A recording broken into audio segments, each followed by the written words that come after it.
a slow Southern Sunday, ready to perk up in Atlanta, where the Diamondbacks will try for a series win against the Braves to open up this road trip. It's Ruby De La Rosa, unbeaten in his last 5 starts, versus Shelby Miller, who is winless in 15 consecutive starts. Arizona Diamondbacks baseball is presented by Sanderson Ford. And good morning from Turner Field. Welcome to the broadcast. Steve Berthume, Bob Brunley along the way. It's the series finale against these Braves here, the rubber game of this 3-game set. And another spot in the cleanup spot for David Peralta, the red-hot David Peralta, Bob. And it seemed like for David, things ironically turned for him when Ender Inciarte got hurt in Anaheim back in the middle of June. Yeah, you know, we talk a lot about adjustments in the game of baseball, and this adjustment was kind of forced on David Peralta. When Ender went down, he had to take those at-bats against left-handed pitching, but it has made him a better hitter against righties as well. And this is since June 16th, when he took over as essentially an everyday outfielder. He's hit almost 350. That's a better part of 2 months right there, hitting nearly 350, over 450 with runners in scoring position. The OPS over 1,000. I mean, he's been driving the ball to his pull field. He's been driving the ball to the opposite field, and I think it all started by facing more lefties. Here's Chip Hale on that theory. As a left-handed hitter, I always felt like when I face lefties, it kind of gets you right for the righties. So even if you struggle against them, it makes you keep your shoulder in there, and different mechanical things help you. So it's very true. We went to winter ball this winter and really worked on facing lefties. So in a strange way, Ender getting hurt and making David play against more lefties has really helped him. And so we're set to go here at Turner Field coming up. Shelby Miller for the Braves and Ruby De La Rosa for the Diamondbacks. The rubber game of the 3-game set, then it's off to Pittsburgh. First pitch from Atlanta is next here on Fox Sports Arizona.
Fastball, and I don't see him getting away from that. You know, when a guy, you can tell he can locate his fastball, that's why he has the success. Anytime a guy can locate his fastball like he does, like even like yesterday's starter, he could spot it just above the zone or top of the zone to make you think you can get on top of that ball.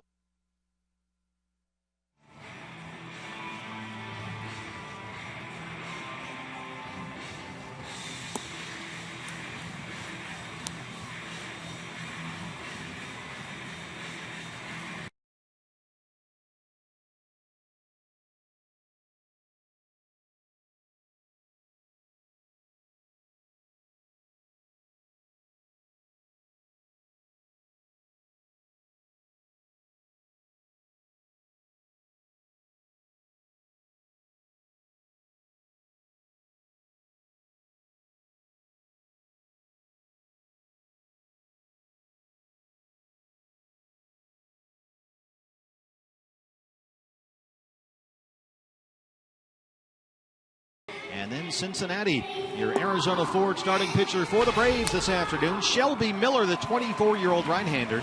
An all-star this season with a hard fastball. For the most part, he's pitched very well, but has not won a game somehow, despite that 2.48 ERA, since May 17th.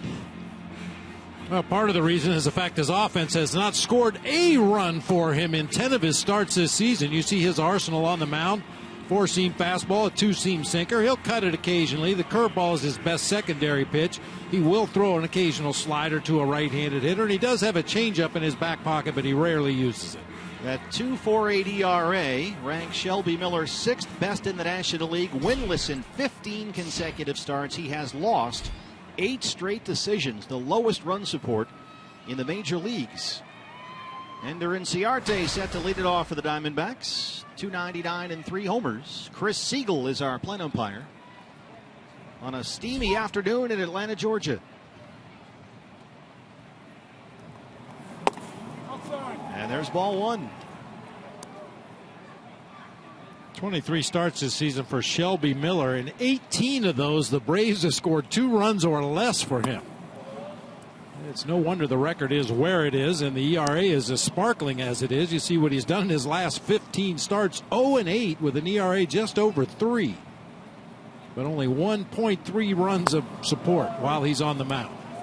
And remarkably, his ERA during this 15-start winless streak has been 3.16. Very respectable, certainly. There's the strike. And according to Elias, the only big league pitcher to have a 15-start winless streak in one season with an ERA as low as Shelby Miller's was former Met Craig Swan in 1978. That's been it. 3-2. And the Braves have gone 2-13 during Miller's 15-start winless stretch.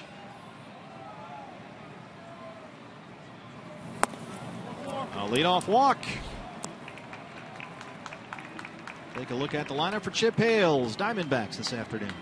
Good start for Ender Inciarte. He's playing center field today, replacing A.J. Pollock out there. Aaron Hill at second base, raking over his last 7 games, 9 for 18. Paul Goldschmidt will be at first base with David Peralta cleaning up in left field. Wellington Castillo catching, Jake Lamb at third. Yasmani Tomas back in the lineup in right field. Nick Ahmed at shortstop, and Ruby De La Rosa on the mound for the D-backs. Aaron Hill.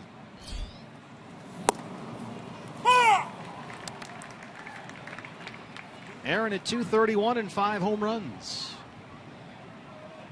His second straight start at second base for the Diamondbacks. Had a single, a walk, and a sac fly RBI last night.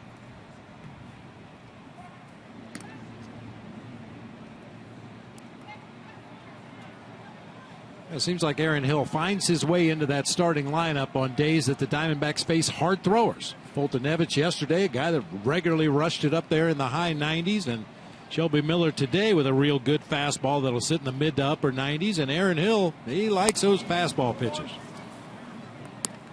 1-1.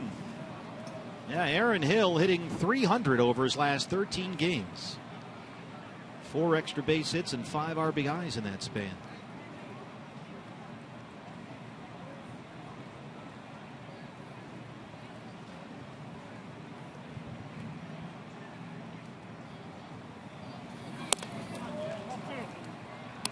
Two and 1. The Diamondbacks were real patient against Shelby Miller in Arizona earlier this year. He went 4 1/3 in that ball game, gave up 6 hits, also walked 6 batters.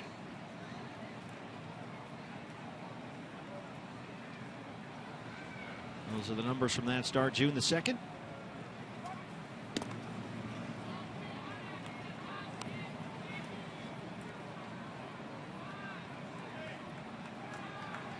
If it weren't for bad luck, he'd have none at all, as the old song goes, right?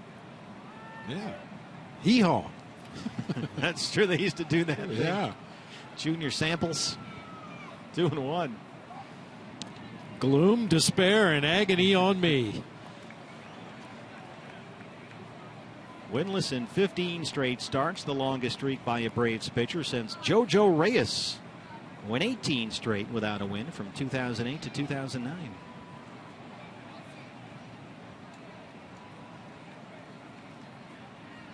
Inciarte holds on the 2-1 pitch. That misses inside, and Miller, who walked Inciarte to lead off the ball game, is behind on Aaron Hill, 3-1. Goldie on deck.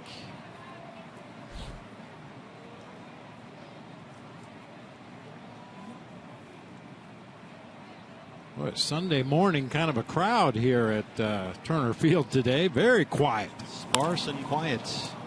It's a lazy fly ball along the right field line, headed for foul ground, and it drops in there.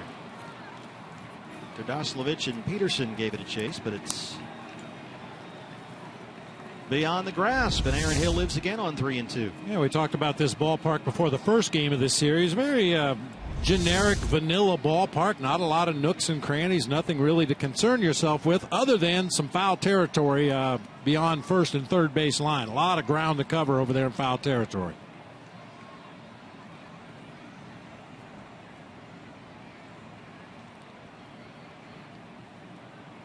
Three-two pitch. There goes Ender. Ball four. He has walked the first two batters. 2 on, nobody out for Goldie. Miller, we've talked a lot about the lack of run support and the bad luck he's had. He's not helping himself here. Because here comes the Major League's leading hitter at 341. Nolan Arenado of the Rockies matching Goldie's RBI pace. They're still tied for the National League lead.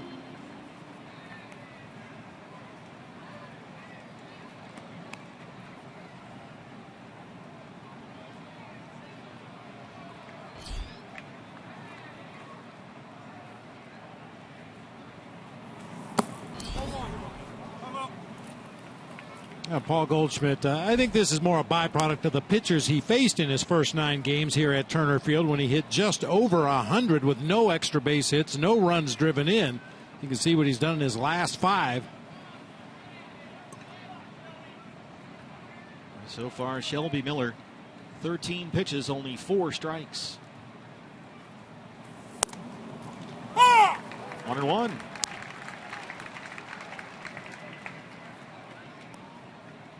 We've also talked in the first 2 games this series about that Braves bullpen and how vulnerable they can be. Run up a pitch count on Shelby Miller and hopefully get him out of this ball game early and get into that bullpen.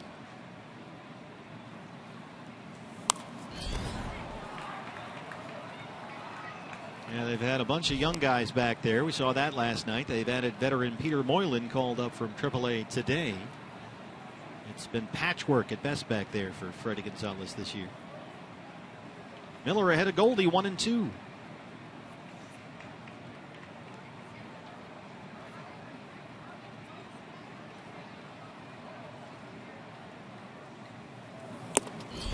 And he got him. 96 right by him, 1 down. It's an elevated fastball at 96 out of that quick slide step delivery. It looked like Goldie got caught by surprise a little bit by that quick delivery. Goldie has now struck out 5 times in this series. He punched out 3 times last night. And here is David Peralta. You cannot get any hotter than this man right now. 304 and 12 homers. Number 12 came here last night. Had 2 hits and 3 RBIs in the win last night.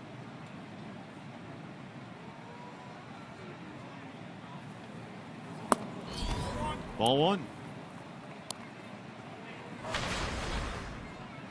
And David has been an absolute beast in the cleanup spot. He has got 20 RBIs in his last 16 games.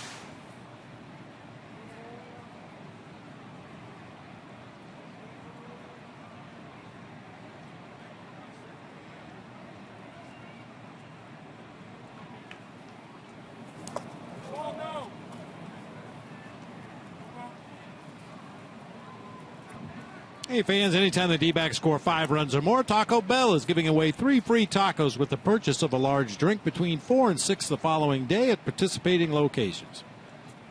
Chip Hale talking last night about David Peralta.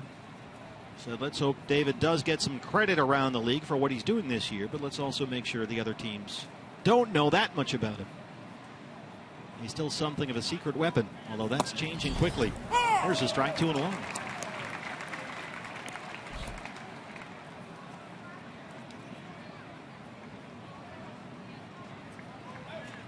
Last 20 games, hitting .456. That's pretty good.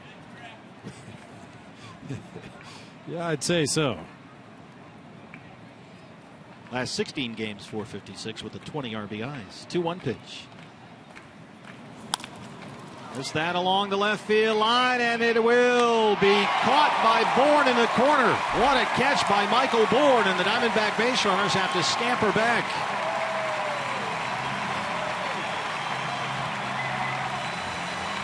Well, Michael Bourne has been an outstanding defensive center fielder before, and he goes and gets this one in left. Boy, nice diving catch right into the sidewall out there in foul territory. Shelby Miller gets a huge assist from his left fielder right there. Twice a Gold Glover out there, and he's got a big one there for the second out.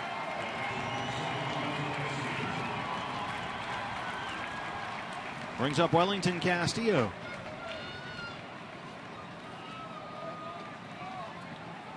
So the Diamondbacks got a pair of walks to open up the ball game. First and second, no outs. Goldie struck out, Peralta flied out. Here's Castillo, 244 and 15 home runs.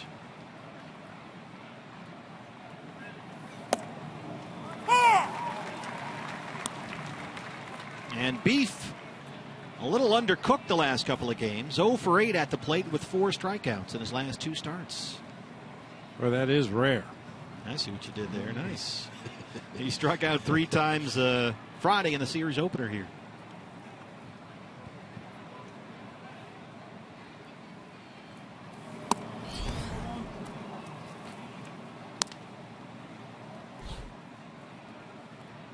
Not only 2 walks in the inning, he's fallen behind in the count to 3 of the 4 hitters in this inning.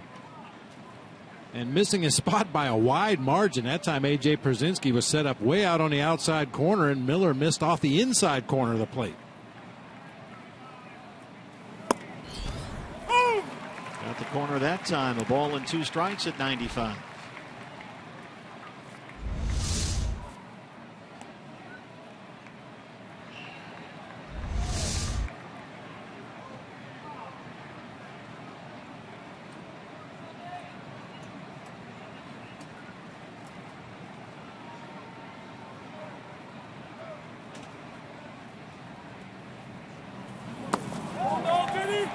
He did not, says Tom Hallion. 2-2.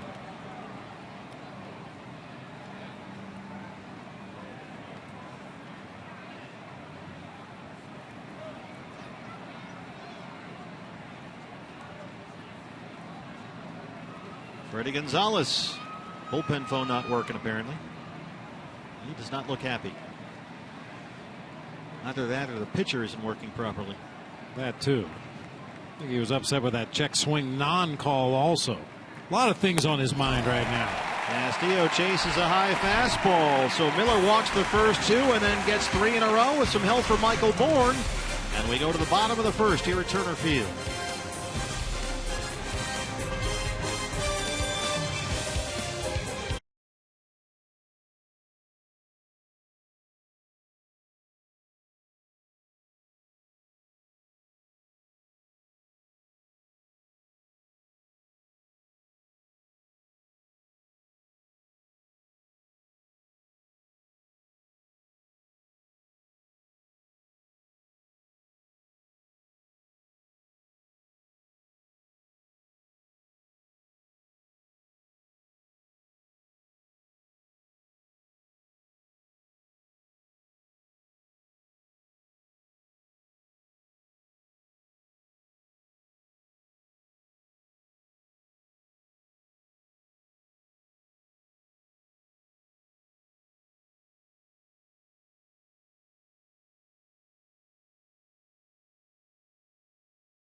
since July the 8th, and it looked like, Bob, that Michael Bourne got a little rug burn on that right hand, making that diving catch. Yeah, I think he skinned up his right hand sliding across that warning track out there in right field. Keep an eye on the right hand as he puts it down and slides it across that dry, hard dirt out there on the warning track, and was looking at it for the rest of the inning, came back to the dugout and would only high-five his teammates with his left hand. So a little bit of a delay here. Freddie Gonzalez went to home plate umpire Chris Siegel, explained the situation, trying to get a Band-Aid or some kind of a wrap on that right hand before Michael Bourne takes his at bat. He is in the leadoff spot for Freddie Gonzalez. In the meantime, we take a look at your Arizona Ford starting pitcher for the Diamondbacks as Bourne is ready to go here. It's Ruby De La Rosa looking for his 11th win this year. He is unbeaten since the All-Star break, 4-0 in his last 5 starts. Yeah, only 4 pitchers in the National League can say that. Zach Greinke, Clayton Kershaw, John Lester, and Ruby De La Rosa, a perfect 4-0 since the break. You see his numbers on the season and his arsenal. Has incorporated more two-seamers recently, keeping the ball down, getting those ground balls. He's 5th in the National League, inducing double play grounders. And Michael Bourne is set to go here. He's got some batting gloves on there.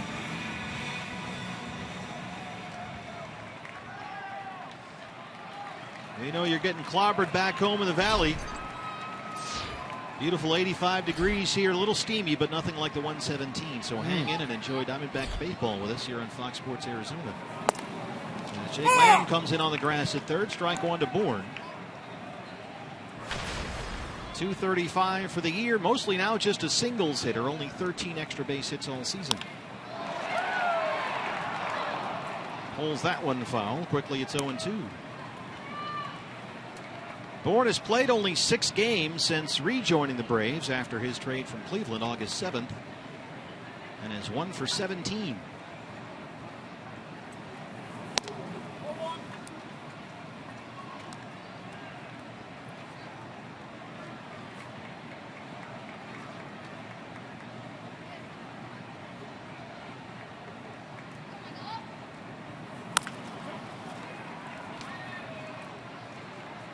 Take a look at the lineup for the Braves this afternoon. Michael Bourne leading off. He's already made his presence felt defensively out there in left field. Cameron Maybin in center. Nick Markakis in right. A.J. Pierzynski over his last 12 games hitting .340. He'll be doing the catching. Adonis Garcia at third base. Jace Peterson at second. Joey Turdoslavich. He said carefully. Very carefully. At first base. Andrelton Simmons at short and Shelby Miller on the mound. Nailed it as always. 2-2. Got him. One down for Ruby. Yeah, we mentioned Ruby De La Rosa throwing more two-seam fastballs. You see through his first 18 starts this year, he only threw that two-seamer 14% of the time. It's up to 20% of the time over his last 5 starts, and the ground ball rate has gone up accordingly. The ERA has gone down, makes it much easier on Ruby, much more efficient, keeps that pitch count down. Yeah, a ground ball rate for the season of just over 50%, which ranks Ruby in the top 25 among all major league starters. Cameron Maybin.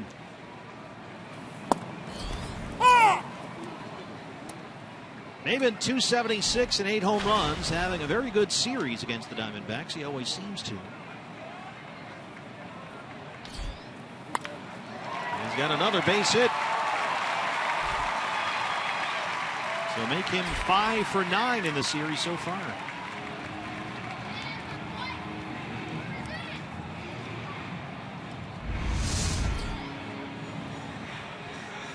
Pitch elevated on the inside part of the plate. As you said, Maybin, for whatever reason, really seems to hit the D-backs well. At least he has in this series. Every mistake that's been made over the heart of the plate and up a little bit, he's been all over it.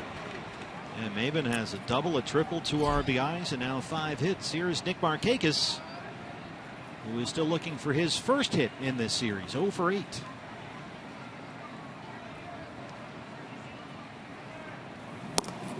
But in Markakis' defense, he has had to face a pair of left-hand starters in Robbie Ray and Patrick Corbin. 296 and 2 home runs. Boy, Patrick Corbin was dynamite last night. Oh man, just dealing. I mean, I made the comparison to another left-handed pitch for the Diamondbacks in this ballpark, Randy Johnson. Markakis slaps it the other way for a base hit. A pair of one-out singles for Atlanta. Certainly not the end results for Patrick Corbin, but just the way he went about his business last night, the crispness of his pitches, his command of everything on both sides of the plate, he was just great. Just ruthless. So 2 on, 1 out for A.J. Pierzynski. Diamondbacks had a 2 on, nobody out threat in the top half of this inning. Could not get a run across, and we'll see how Ruby does here. With Pierzynski in there at 293 and 7 homers. He's got MAYBIN at second and MARKAKIS at first.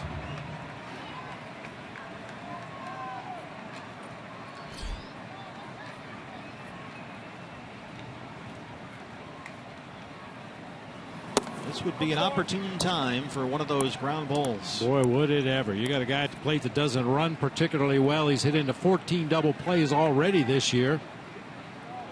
Keep the ball down. Lamb, Ahmed, Hill, and Goldie across the infield, third to first. 2-0.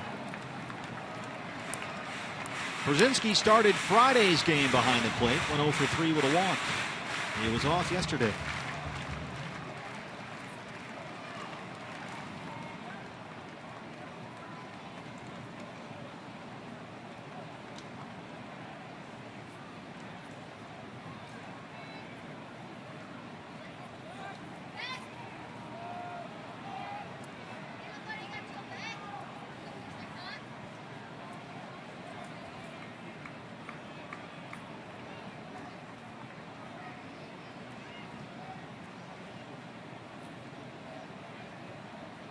Two-0 pitch.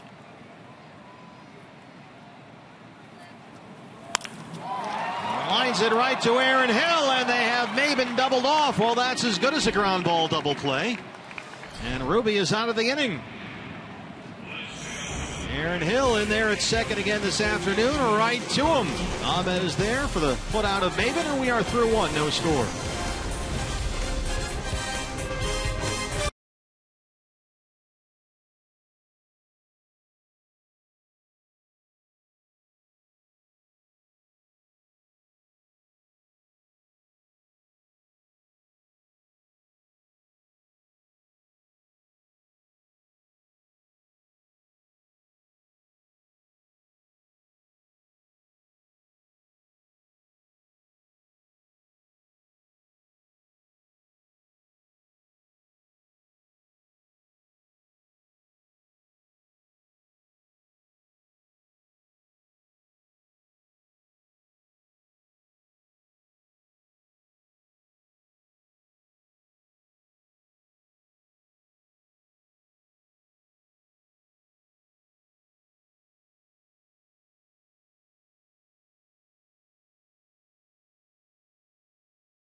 Arizona brings you an encore broadcast of Randy Johnson's jersey retirement ceremony from August 8th.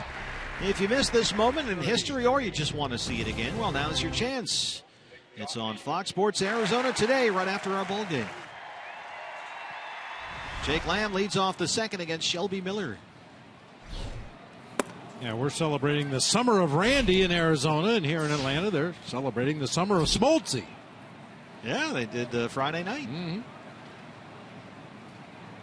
Nothing like the summer of George. No. And thanks once again to John Smoltz for paying us a visit. Very busy night for him, I'm sure, but made the time to stop by for half an inning. He's always great to talk to. He's a good talker, that's for sure. There he is, 29.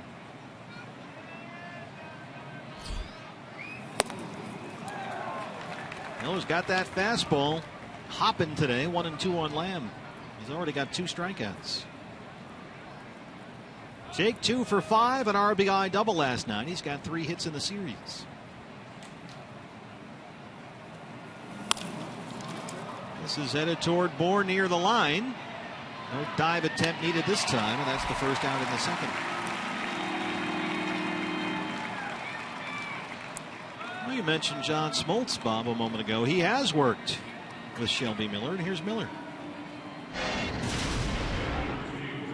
Just have him there, it really locks you in and makes you want to, be the best you can be and see him with your best stuff and let him see your best stuff and stuff like that. So he's, it was awesome to have him there to help. I mean, right away he noticed some things that were wrong and we corrected it. And it's nice to have, not only him but guys around that come around all the time to help us with those kind of things. Yasmani Tomas in there, and before John Smoltz had his ceremony here Friday, and after he played golf, of course, he was working in the Braves bullpen with their pitchers for about 45 minutes. And a pair of shorts, a golf shirt, and loafers. Just walked off the 19th hole. Well, Tomas, 303 and 7 home runs. He has not played since Tuesday after leaving that game against the Phillies with calf tightness. And so after 4 days off, he should be good to go. He's had 8 hits in his last 17 at bats. And that has brought the batting average up to over 300 for the first time this month. Radoslavich at first. 2 down. It's been pointed out to me that the Diamondbacks have lost all 3 Hall of Fame introduction games. This was John Smoltz on Friday. Yeah, we were in Houston for Craig Biggio. We, of course, were home for Randy, and now we were in Atlanta for John Smoltz. We don't play the Red Sox this year, do we? Good thing. That's a good thing. The penny loafers. That's a great look, isn't it? Looks like somebody's neighbor watering his lawn. I'll tell you, the scary thing is, back in the day, he could go out and pitch like that and still get people out. You better believe it. Oh, man. Nick Ahmed. Nick, 227 home runs.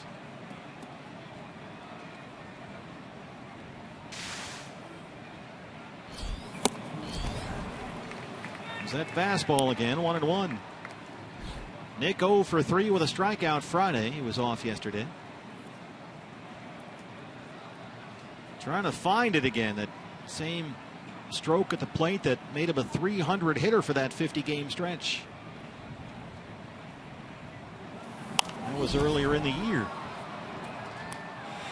And since that stretch ended just before the All-Star break, Nick has hit 143 over his last 25 games. So it's been a season for Nick of peaks and valleys, and he's down in one of those valleys right now.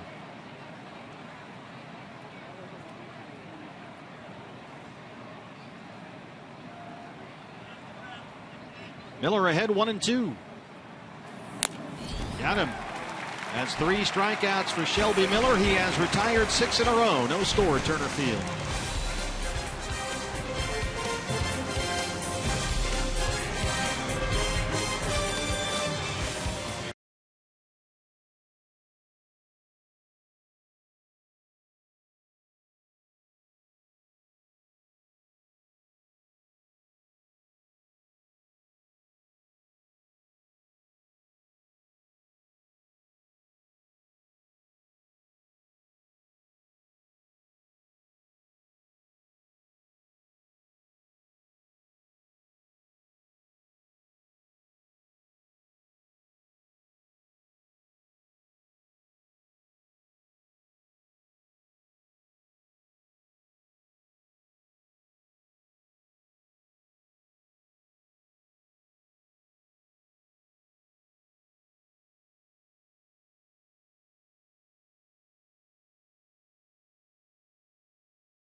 Road Warriors, 20 of their 26 games will be on the road. Went over 6,200 miles on that last 10-day road trip, over 4,300 on this road trip. Went 6-4 through Seattle, Houston, and D.C. And for Ruby De La Rosa, just follow the leader. If he can do anything close to what Patrick Corbin was able to accomplish last night, we'll take it. Patrick was electric.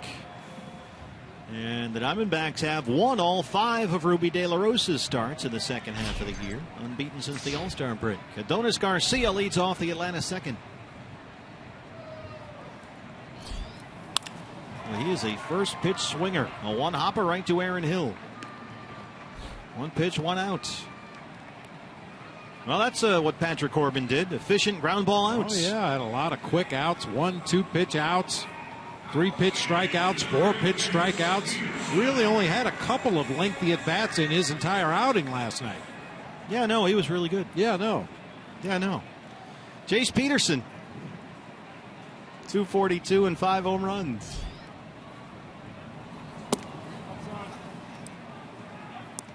Peterson has 1 hit in the series, an RBI triple Friday.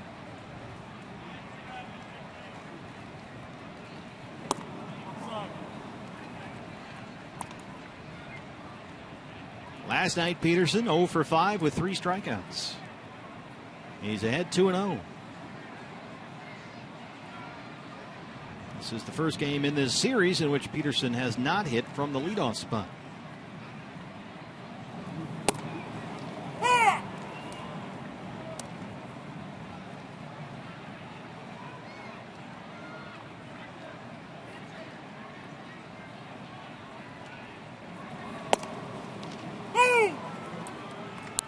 Chris Siegel from the Dan Bellino umpiring school with the immediate and loud strike call.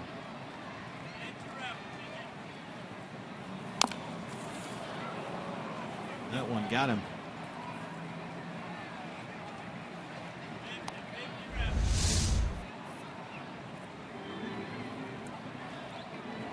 Yeah, looked like it right off the instep of that right foot as he made his stride toward the mound and then just drove that ball right down off his own foot.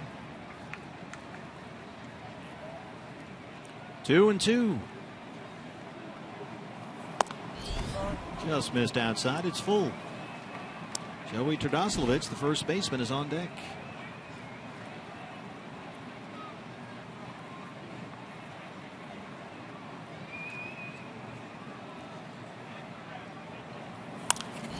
So the numbers on Ruby.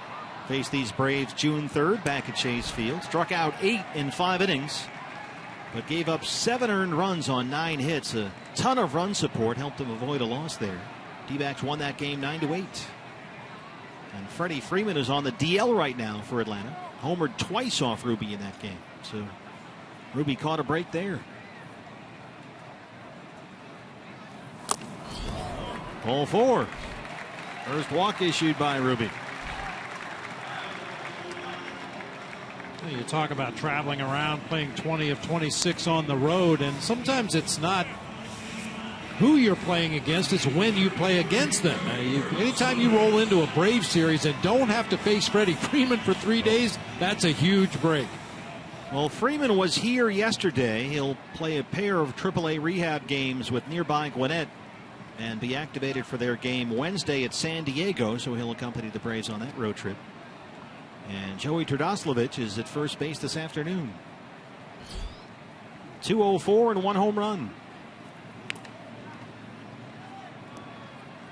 Atlanta still without Freeman. He's on the DL with an oblique. Says he's 100% ready to go. Just a couple of tune-up games needed. And he injured that oblique August 3rd after coming back from a wrist injury that had kept him out 5 weeks. So it's been a tough year health-wise for Freddie Freeman. 1-0. Boy, given the accumulation of those 2 particular injuries, it may not be easy for Freddie to hit the ground running. I mean, wrist injuries are always tough to come back from, and those oblique muscles, yeah, many times a guy thinks he's at 100% until he really gets out there and tries to push it.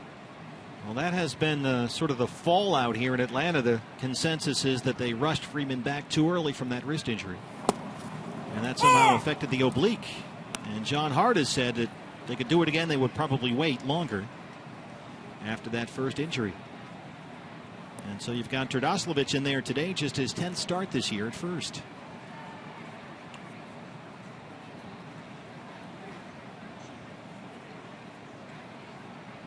Shift is on for Terdoslavich, the switch hitter.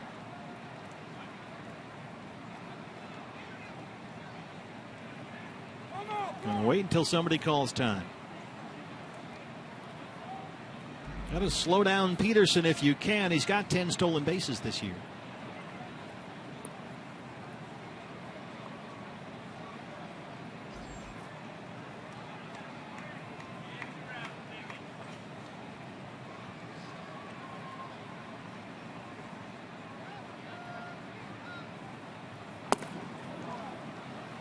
Missed with that one. 2 balls and a strike. Ruby, 25 pitches right now. 14 strikes, 11 balls. Not quite the efficiency we were looking for.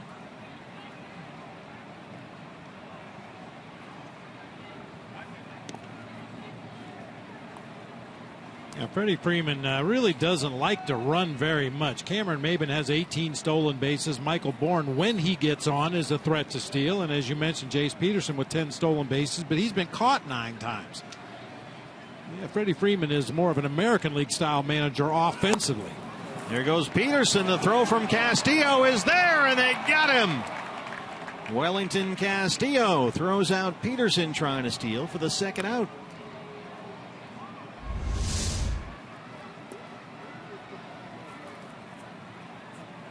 Nice quick release. Another nice quick tag down there at second base, this time by Jake Lamb. Peterson had a pretty good jump looking back into home plate the entire time, which makes you think maybe it was a broken hit and run. Yeah, that was not close, and Terdoslavich knocks that into center. A 2-out single.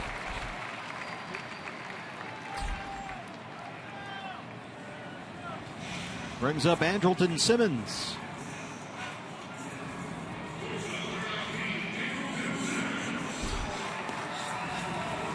Simmons, 257, 3 homers, and he has reached base safely in half of his plate appearances in this series. He has singled twice, walked twice, and scored twice.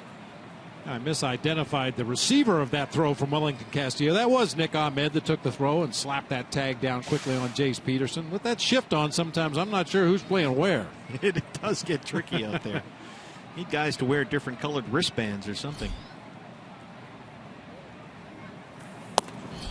I mean, half the time it might be the third baseman on that play taking the throw. There's strike 1.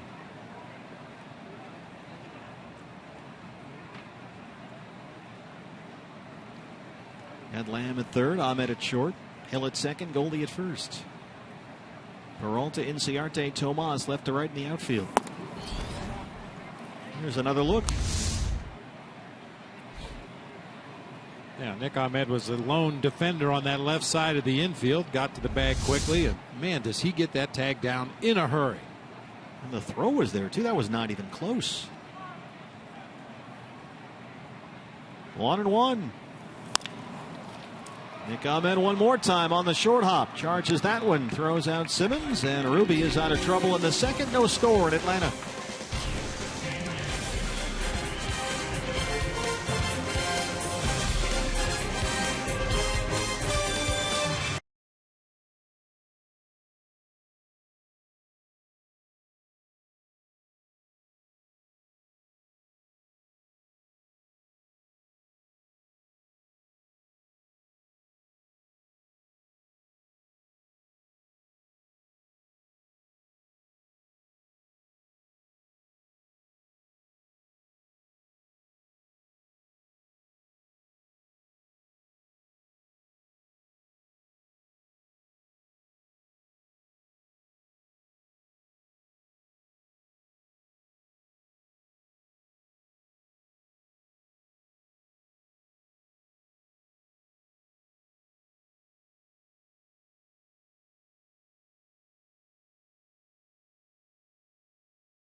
Diamondbacks hitting coach. I'm Todd Walsh, and welcome back, Steve and Bob. Interesting couple of days here.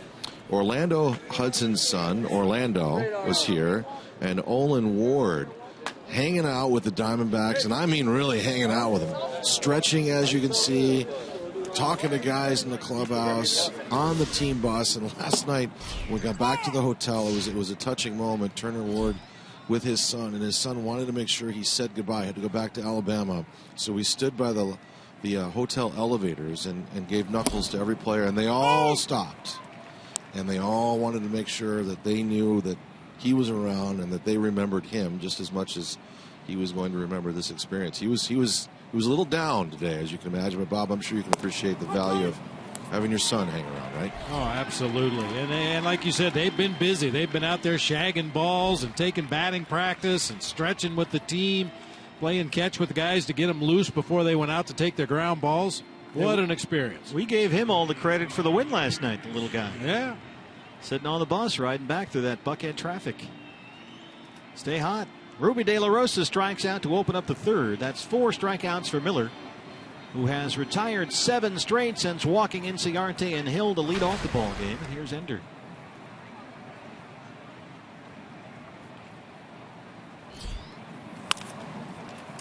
Michael Bourne going to give him another test near the seats, but this one is out of play.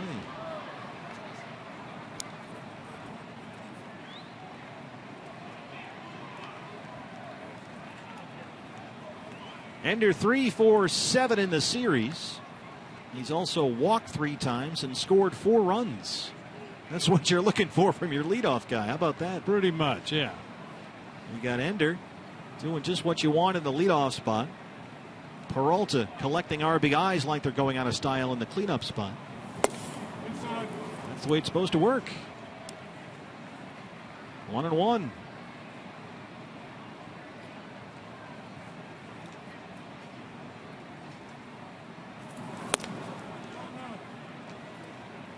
Garcia and Terdoslavich slow to react when they saw Ender square to bunt. They both panicked and started sprinting in.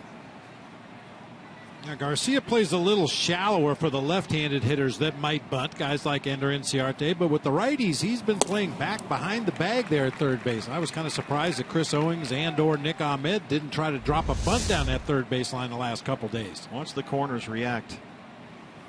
Yikes.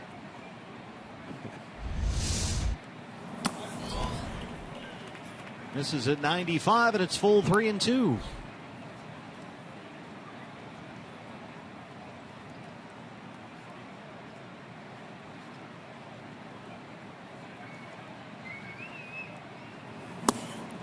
He walks Inciarte for the second time in the ball game.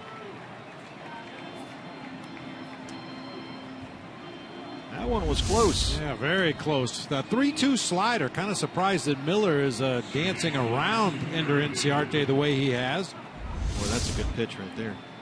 Chris Siegel missed one. A 1-out base runner for Aaron Hill, who walked his first time up.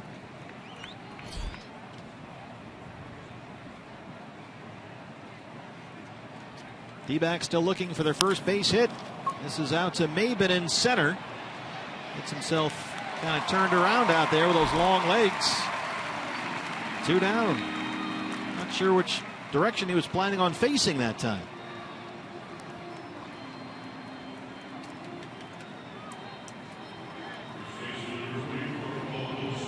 Hey fans, when the D-backs win, you win at Papa John's. The day after every Diamondbacks victory, you get 50% off your regular menu price online order at Papa John's. Enter promo code DBACKS50 at papajohns.com. Goldie, a strikeout victim, back in the first. He has struck out 5 times in the series, including 3 times last night. Ender started with one of those running leads before Miller delivered that pitch, and then decided almost halfway to second to stop. And you can see him kicking himself. He had a tremendous jump, but just didn't commit.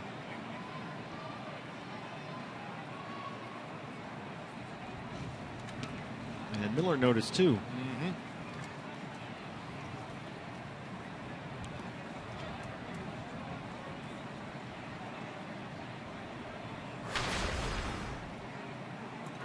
Goldie 3 for 10 in the series, 3 RBIs.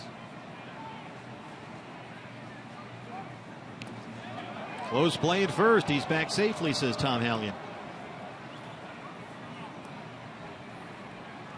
Ender didn't have that much of a lead that time, but kind of caught him as he was ready to take an extra step and try to get a little bit more of a lead over there. Kind of caught him in between strides as he was taking his lead.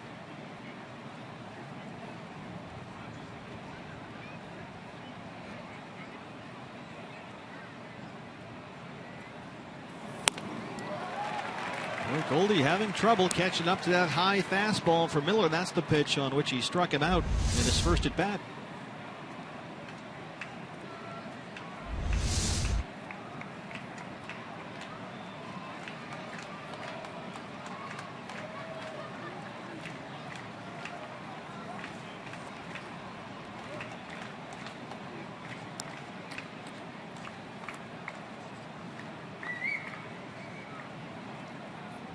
Shelby Miller winless in 15 consecutive starts. He has lost 8 straight decisions. Well, one thing you learn as a base stealer, you see where that grass, the corner of the grass is right there, almost to where Ender Inciarte is taking his lead off. It used to be fairly uniform from ballpark to ballpark. That cut of the grass would be almost exactly the same distance from first base, but with a lot of the newer ballparks and some creative grounds crews, sometimes that cut of the grass is a step or two farther towards second base. Sometimes it's closer to first base. So that can't really be used as a yardstick anymore when you take your lead off first base. Remember those old artificial turf fields where they would have just a square or patch of dirt, and you could always tell when the guy, the Willie Wilson types, would have one or even both feet on the turf. That's how you could tell they had a maximum lead over there at first base. Shelby Miller, 50 pitches, only 29 strikes. 2-2 on Goldie. And he got him again. He strikes out Goldie for the second time this afternoon. They strand the one-out walk. Bottom third coming up. No score at Turner Field.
Bob Brenly and Todd Walsh with you. Diamondbacks and Braves scoreless as we begin the bottom of the third with Shelby Miller, the pitcher, up against Ruby De La Rosa. Ruby so far has given up 3 hits, all singles. He has walked 1 and struck out 1.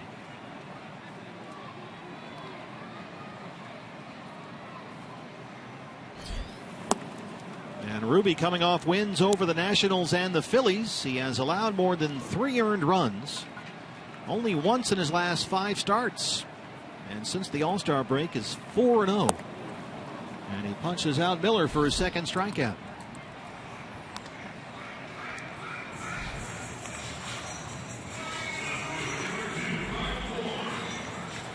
Michael Bourne, a strikeout victim his first time up.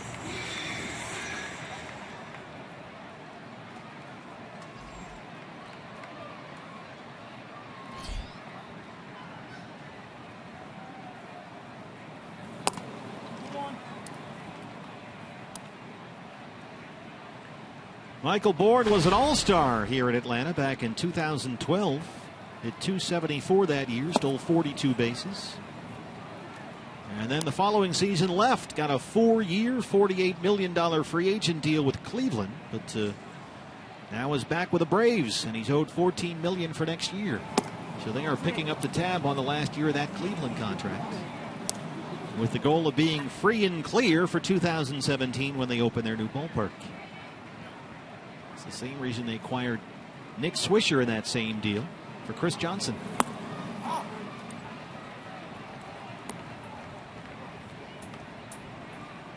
I thought maybe Michael Bourne gave the Indians an ultimatum. What would that be? The Bourne ultimatum. Oh, see, that's good. You've been sitting on that all weekend, huh? He finally got a start. Where's that card? It's at the bottom of the pile. I had to dig for it. Was that one of them? There was the supremacy, identity, supremacy, ultimatum, and legacy. Oh, they made that one without Matt Damon. Peralta can't run that down, and Bourne will stop at second with a double.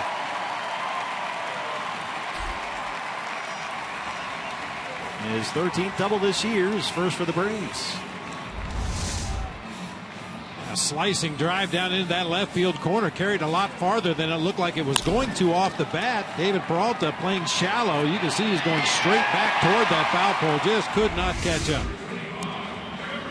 Yeah, if Michael Bourne hits one over your head to the opposite field, he's earned. I mean, he doesn't drive the ball out there to left field very often. He'll hit some ground balls through the left side, some soft liners right at the left fielder, but you rarely see him hit a ball over the head of an outfielder. Well, this is the guy you don't want up in this situation. Cameron MAYBIN, who singled his first time today. 5 for 9 in the series.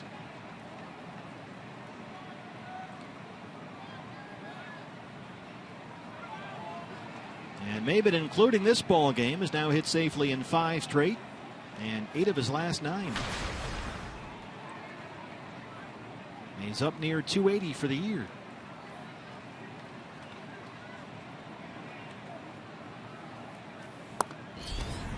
Ball 1.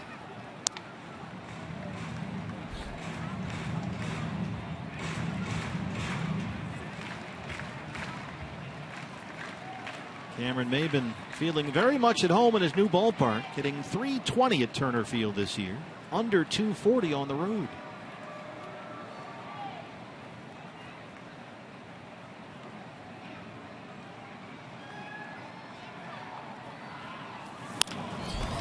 A roller to shortstop. Ahmed has it.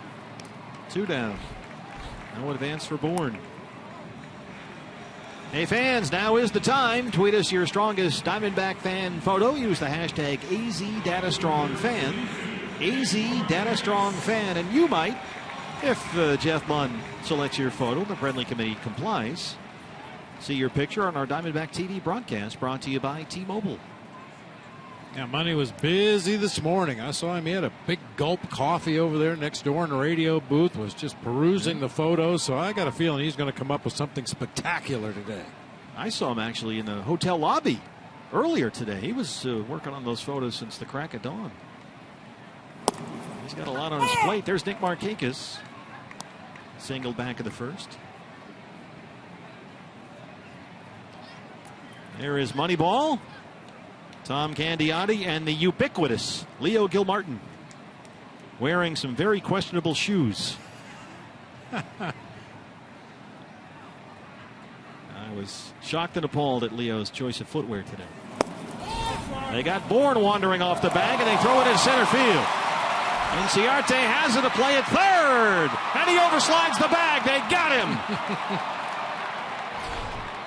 Well, first, the Diamondbacks made the mistake by throwing that one away into center. Ender pounced on it, fired a strike into Jake Lamb. It was going to be close anyway, and then Bourne overslid the bag, and they get him. And so we are through 3 in Atlanta. Not exactly an artistic success. No score.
Here's a guy that steals bases for a living. And just another horrible slide. Waited way too late to go into his slide. Bounced right off the bag into foul territory for an easy third out of the inning. Big break for the Diamondbacks. And Peralta leads off the fourth against Shelby Miller. Miller so far has walked 3 and struck out 5. He's yet to allow a hit. David flied out his first time up.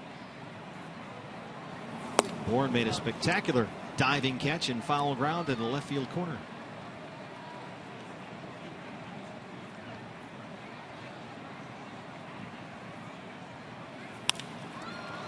Shoots it out there one more time. One away. You know, we had some shots of our bullpen in Colorado when they were making various weapons to shoot at each other. I don't know what they're doing out there right now. Putting up a tent or something? It's like a science experiment. And Andrew Chafin and Josh Coleman are the two main culprits, which is exactly what you would expect. If you were going to do some kind of astronomy thing where you did the rotation of the planets and the sun and all that stuff, it would look something like that. They may have unwound a baseball. Occasionally when you're bored down there and you find a ball that's got a cut on the cover of the baseball, you go ahead and unpeel it just to see what's inside the milk chocolate center. Adonis Garcia throws out Castillo, 2 down. 4 in a row set down by Miller. Yeah, this can only lead to trouble.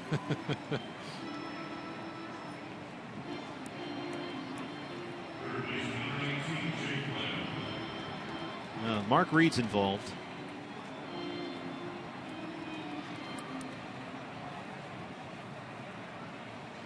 Get to the bottom of that. Jake Lamb.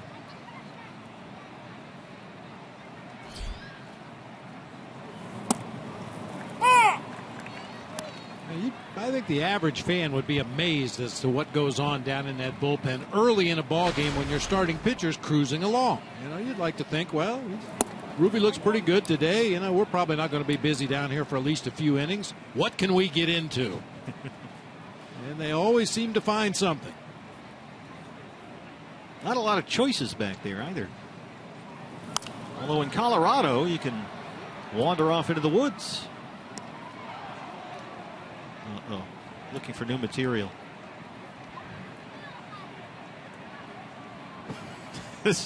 Oh, no. I need something to hammer with. Wait, I found this thing. Called strike 3. Rings up Lamb. 6 strikeouts for Shelby Miller. Caution, men working.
Of this 3-game series. Diamondbacks have been out hit 4-zip. Ruby De La Rosa so far has given up 4 hits, 3 of them singles, a walk and 2 strikeouts. And Nick Markakis, who was up when Michael Bourne was thrown out, oversliding the bag at third, will lead off the 4th. And it looks like during the commercial break, Bob, that the bullpen Popo showed up. Uh-oh. Yeah. Yep, see? It's the fuzz. Cheese it. 5-0. I think they put a stop to those shenanigans, whatever they were.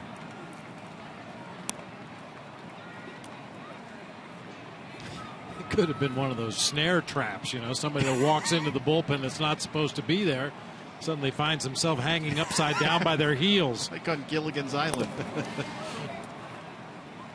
2-0 on Markakis, who singled his first time up.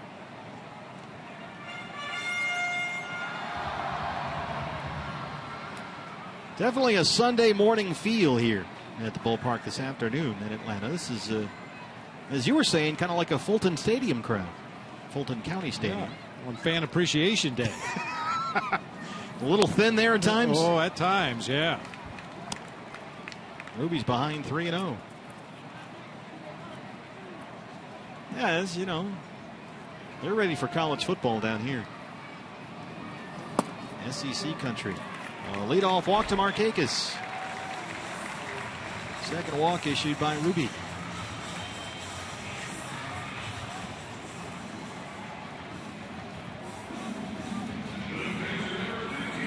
Well, if you combined a college football Saturday here in Atlanta with a Braves home game, people might be stranded on the freeway for days. They are anyway. Yeah, Georgia Tech has its home stadium right on the campus, right in the middle of downtown Atlanta, which is, what, 2 or 3 miles at the most from where we are on the highway, and everybody spills onto the same 6 lanes, and forget it, gridlock. Brzezinski lined into a double play his first time. The Diamondbacks have the shift on.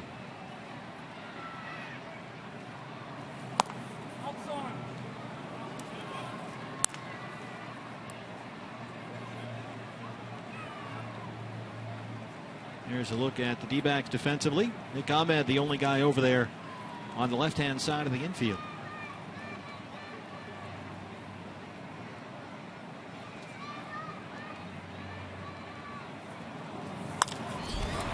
Brzezinski carves it down the line the other way, but foul. AJ has really picked up the pace offensively after his average dipped below 260. That was on the 4th of July. And ever since then, he's hit about 360 over his last 28 games, all starts. He's been a workhorse back there at the age of 38. For me, he's been a very underrated player throughout his career. He's always had some issues throwing out opposing base stealers, but you know, his experience behind the plate, the pitchers that he's handled as he lofts one out to enter INCIARTE in center should be no problem. His bedside manner isn't always exactly what you'd like it to be, but based on his experience and some of the guys he's caught and some of the pitchers he's faced over the course of his career, and that bat's no good. You were talking about bedside manner. I hate this bat. Stupid bat. AJ parts of 18 seasons in the big leagues, a lifetime average of 282. Here's Adonis Garcia.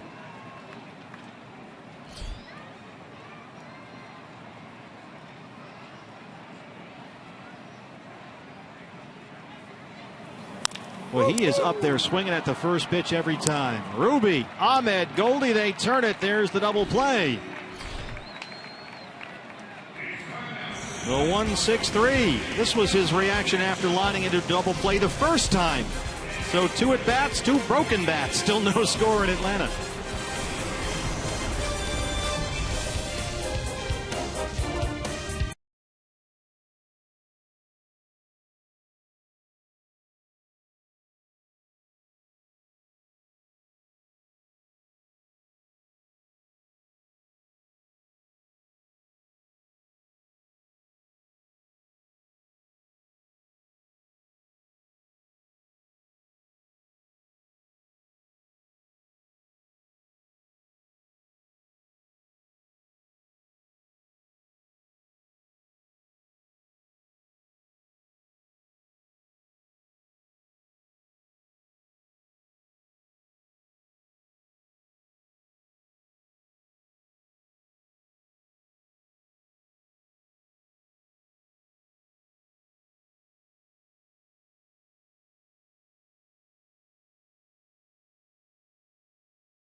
Arizona is brought to you in part by Cox Gigablast. How will you live the gig life? By Lone Butte Casino. You're in for more winning moments at Lone Butte Casino. And by Jack in the Box. For a limited time, try the new Portobello Mushroom Buttery Jack with melted garlic herb butter. Turner Field, Atlanta. Braves and Diamondbacks are scoreless as we start the 5th inning, and Shelby Miller should be used to that. He's yet to allow a hit so far. He has walked 3 and struck out 6, and Yasmani Tomas leads off the Arizona 5th. The Braves are scoring just 2.5 runs per game for Shelby Miller in his starts this year. His run support average is the lowest, absolute dead last among all qualified major league starters. In fact, he has had 10 starts this year in which he's failed to get any run support at all, 0. And that's the most of the major leagues. And that's the big reason why he is winless in 15 straight starts. And Atlanta has gone only 2 and 13 in those 15 starts. And still a goose egg up there for the Braves, although they have out-hit the Diamondbacks 4-zip. AJ's having himself a fine day back there. That one looked like it hit him right in the heart. It's payback for the bats. Yeah. It's karma. Oof, man.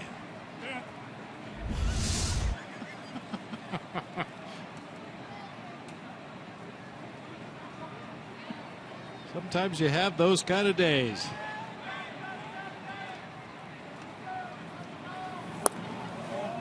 Where, oh, where are you tonight? Why did you leave me here all alone?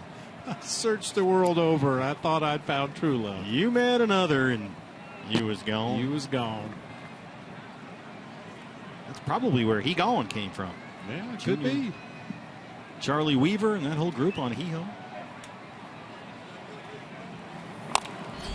Once again, we're nailing that 18-25 demo. There's a bouncer to first for the first out in the 5th. 6 in a row set down by Miller.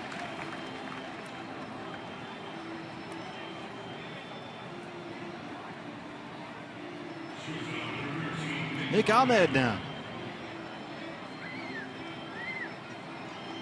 Well, Shelby Miller has always had potential ace-type expectations. He was 22 2 seasons ago when he won 15 games for the Cardinals, a 3.06 ERA.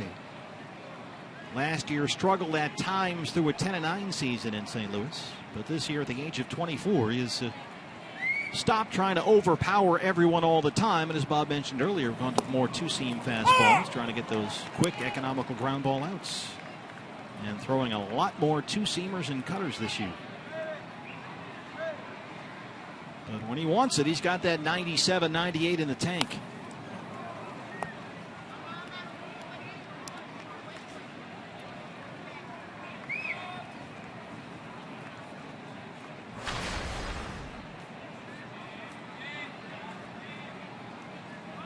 Had an opportunity to see Shelby Miller pitch in the 2011 season down in the Florida State League. El Presidente Dennis Martinez was his pitching coach. Yeah. Well, he was a great pitcher. Oh, yeah, he was. And I'd known Dennis a little bit from playing against him and coaching against him and broadcasting games, and went down to say hello to him right after Shelby Miller finished his warm-up pitches. And he says, "Are you going to stick around for the game?" And I said, "Oh, yeah, my son plays for Daytona." He says, "Well, you guys might get no hit today." Wow. But yeah, it was pretty apparent very early on in Shelby Miller's career. He was going to be a top of the rotation guy for somebody. The Cardinals thought it was going to be them for a long time, but now finds himself here in hot Atlanta leading this Braves rotation. First round pick by St. Louis in the 09 draft out of Brownwood, Texas. Another big right hand power throwing Texan as he gets Ahmed for his 7th strikeout.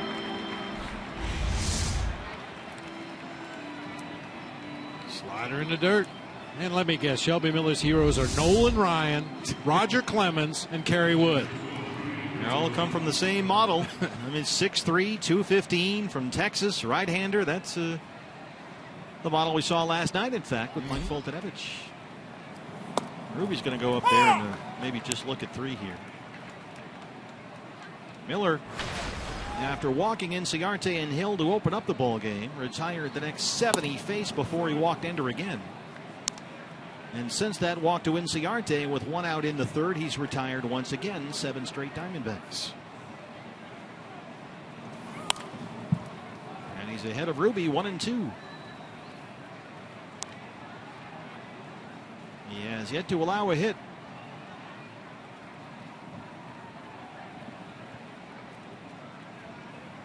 I guess he figures, well, with the run support I've been getting, I can't give up anything. He might be right.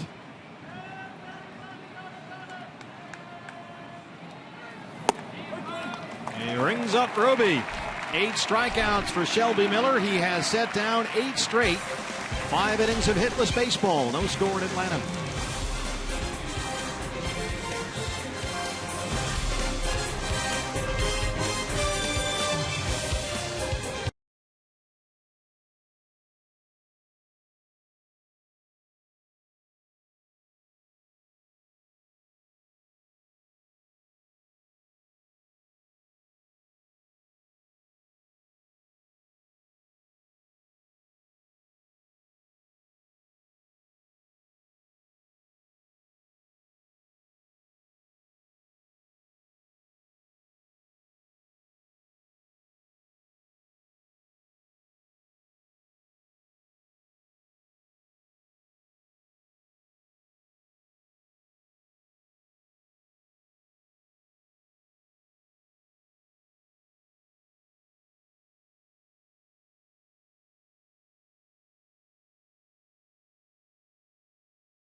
Shelby Miller's been a little bit better, has yet to give up a hit in the ball game. And they've had an assist from the Atlanta Braves today. Some shaky base running.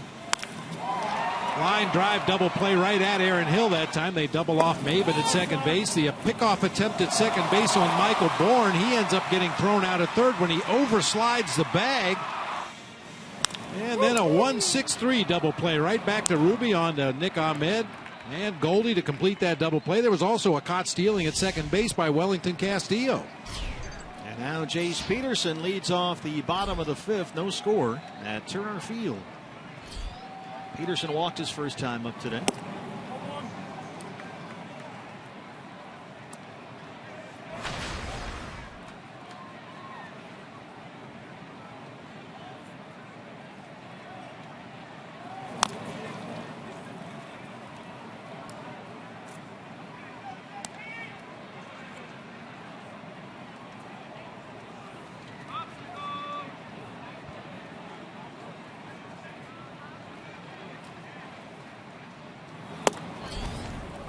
Peterson, another one of the young guys they're building around here in Atlanta.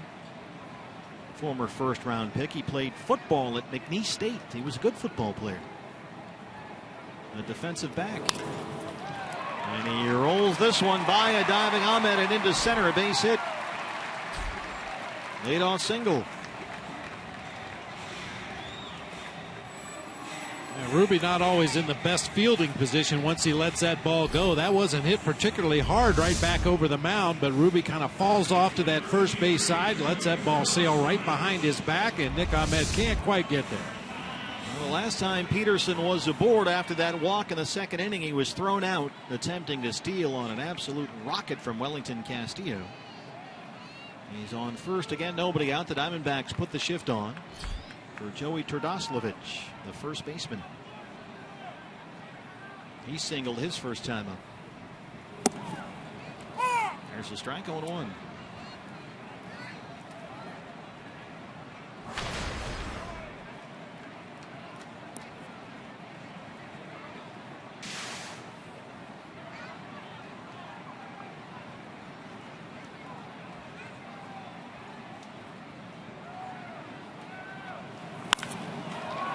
This is skied way up in that bright sunshine. Ender fighting it, looking for it, and he's got it.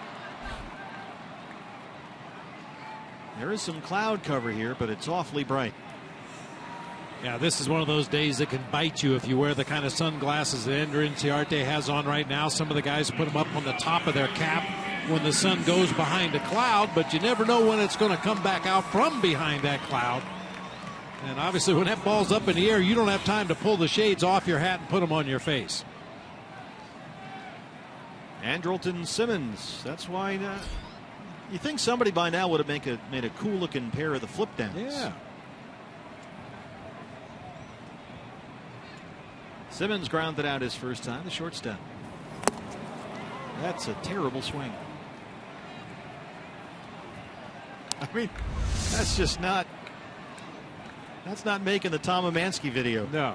He just up there hunting a fastball first pitch. Assumed that Ruby was going to try to jump ahead with that heater, and instead Ruby threw him that slider off the outside corner, and Simmons swung at a fastball. He's got that right foot all the way there on that back line of the batter's box, Andrelton Simmons. This was a guy that had 17 home runs just 2 years ago, his first full big league season. And he's not shown power anywhere close to that since. In fact, it's now been 75 games since he last homered. So here he is, batting eighth for Freddie Gonzalez. The 0-1. That's a fair ball down the left field line. PERALTA picks it up. Bo Porter will stop Peterson at third. And Simmons is in there with a one-out double.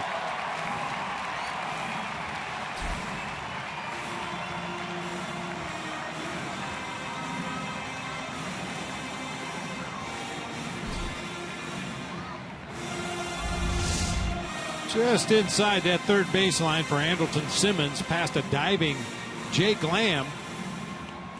David Peralta came up firing to second base right there, hoping to perhaps catch Simmons cruising into second rather than going in hard, but Braves have him at second and third with one out in the inning. Chip Hale coming out to the mound. It's conference time. Got the pitcher Shelby Miller up and first base open.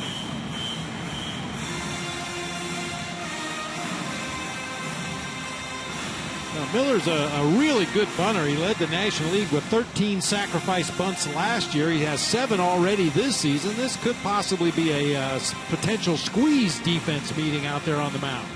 Chris Siegel going to come out there and break it up.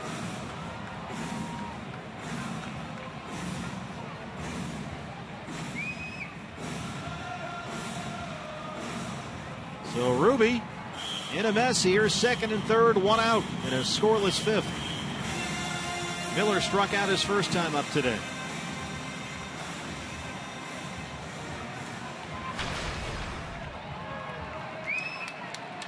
Infield in for the Diamondbacks.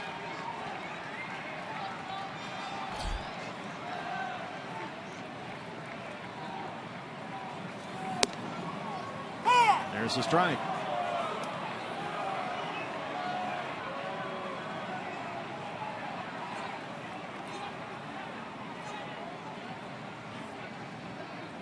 Miller 3 for 40 on the season. However, 2 of his 3 hits have gone for extra bases, a couple of doubles.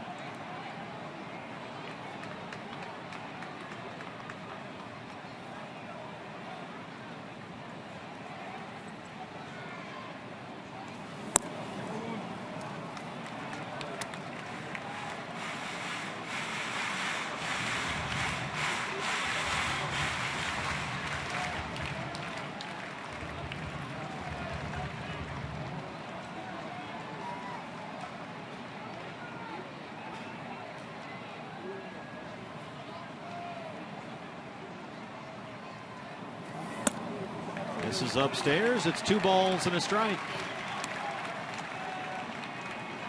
A long look down to Bo Porter at third.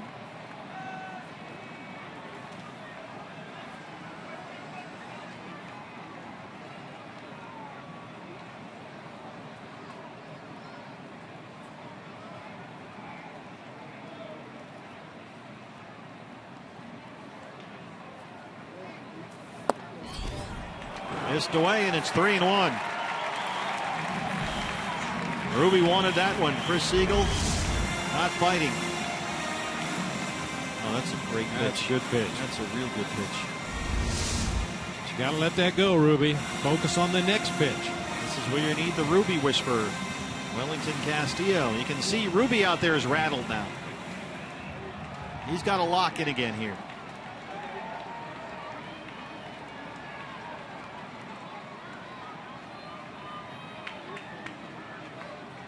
Three and one.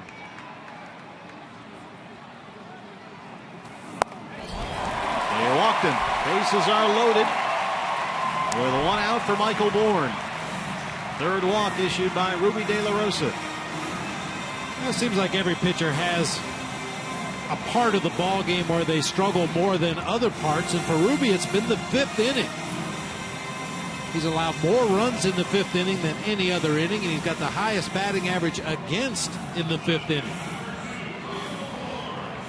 Well, it's Jace Peterson at third, Andrelton Simmons at second, and Shelby Miller, the pitcher, is at first. Bourne has struck out and doubled, 1 for 2. Bases full, 1 out.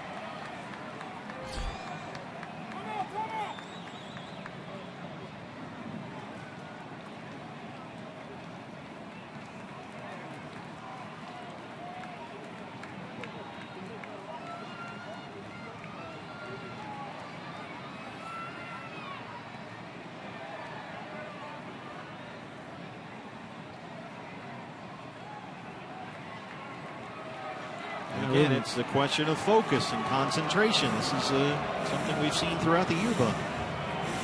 Well, and perhaps with the runner at second base going through a series of signs, anytime you see the middle infielders out there at the mound as well, usually that means that the pitcher and catcher are going to change their signs. And Nick Ahmed then, of course, wants to know what sign are you using so he can at least get a little bit of a lean in one direction or the other, anticipating what pitch is coming. Michael Bourne, a tough guy to double up.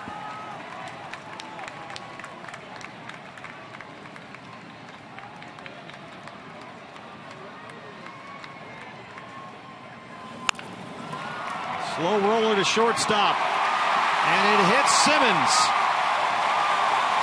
Peterson is in from third.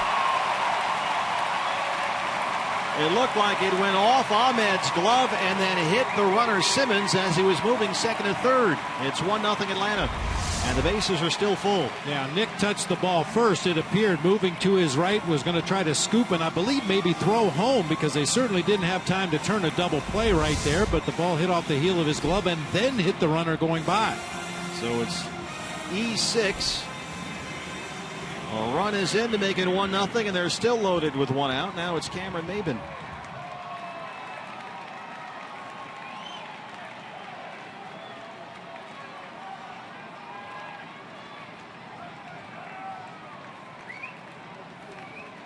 Maybin has singled and grounded out, 1 for 2.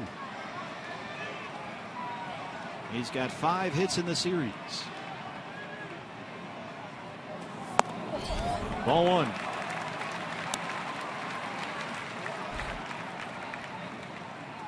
I mentioned Michael Bourne, a tough guy to double up because of his speed coming out of that left-handed batter's box. Cameron Maybin, with the speed that he possesses, has bounced into 14 double plays this year.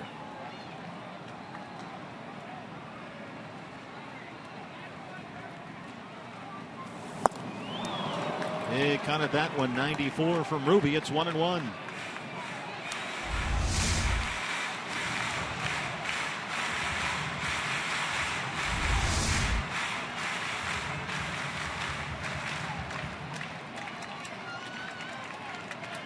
Maybin last 11 games hitting better than .330, including 5 extra base hits.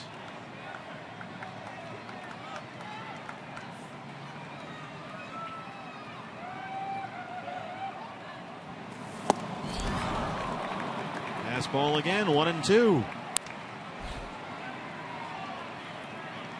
Boy, just enough movement to get that ball down underneath the swing of Cameron Maybin. Little sinking, tailing action off that inside corner.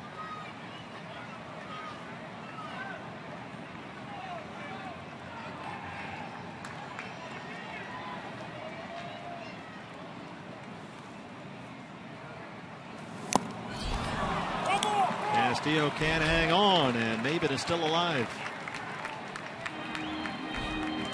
Always frustrating for a catcher when you drop that foul tip on a potential strike 3, but there's really nothing you can do. That ball was misdirected just enough to get it out of the pocket of the glove and hit down near the heel and fall harmlessly to the right side.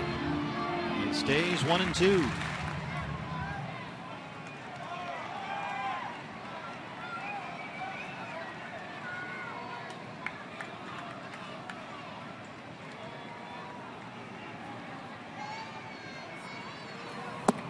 Got him. A big strikeout for Ruby.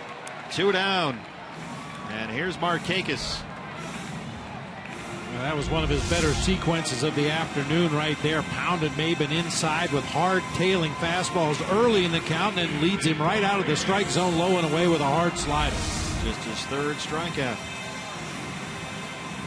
So bases loaded, 2 down. Nick MARKAKIS has singled and walked. Simmons is the runner at 3rd. Miller the pitcher at 2nd. And Michael Bourne at 1st.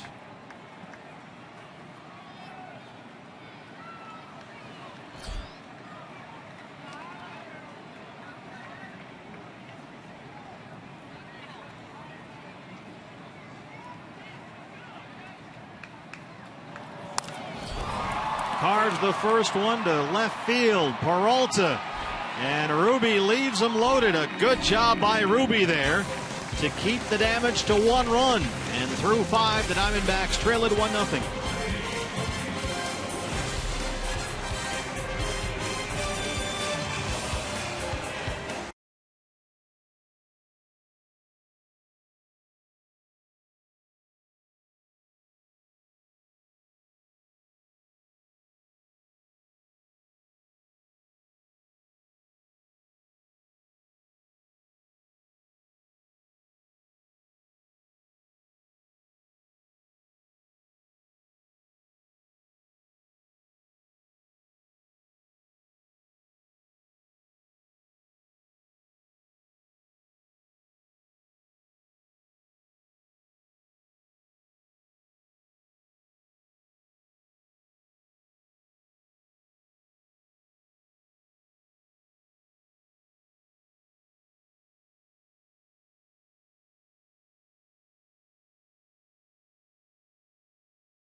Brought to you in part by your Valley Honda dealer, where you'll get more standard features for less money. CenturyLink, your link to what's next. And by Mix One, great taste, no face, available at local retailers. Atlanta, Georgia, Diamondbacks trail the Braves 1-0 as we start the 6th inning. Good example there of what Shelby Miller has gone through with this Atlanta team this year. They had the bases full and they could only sneak 1 run across there. And lack of run support has just killed him this season. But he has yet to allow a hit through 5 innings. He has walked 3 and struck out 8. He's retired the last 8 Diamondbacks he's faced. And Ender INCIARTE will lead it off. Ender has walked twice.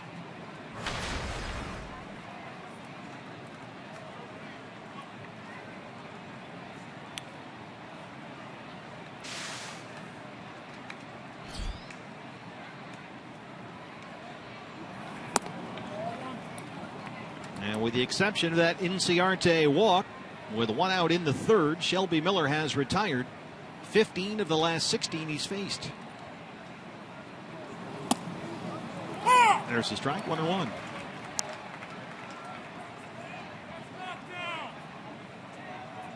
A 2.48 ERA going into the ball game, 6th best in the National League.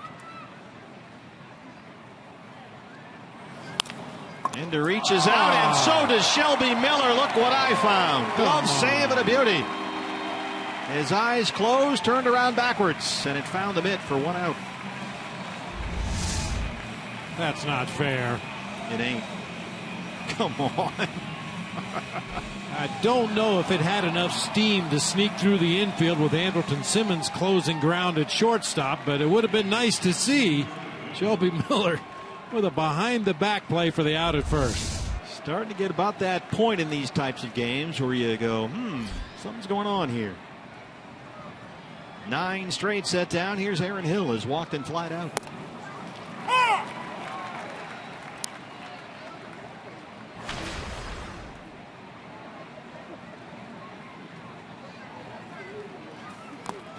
Shelby Miller walked the first 2 batters he faced this afternoon, Inciarte and Hill, and you wondered what kind of a day it might be for him. He has really settled down since.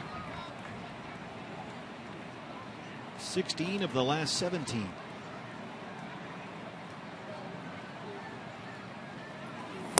So after the first 2 batters of the game, both walks, it was questionable whether Miller was going to get out of the first inning. He was spraying it all over the place to the first 2 hitters of the game, but then struck out Goldie, got David Peralta to fly out to left.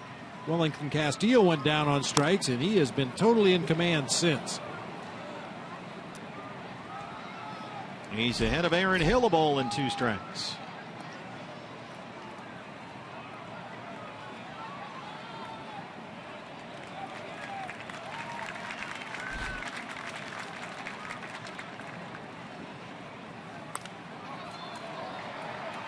Fly ball, left center. Bourne has it, 2 down.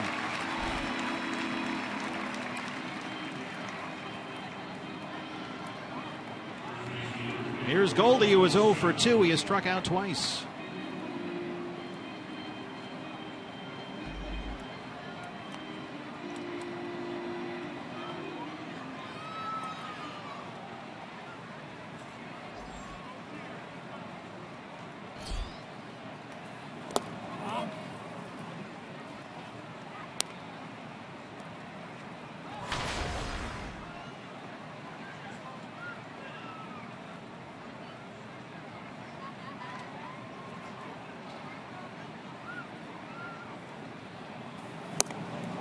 The 1-0 misses, 2 balls and no strikes.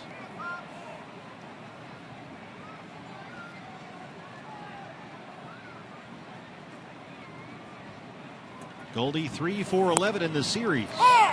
2-1.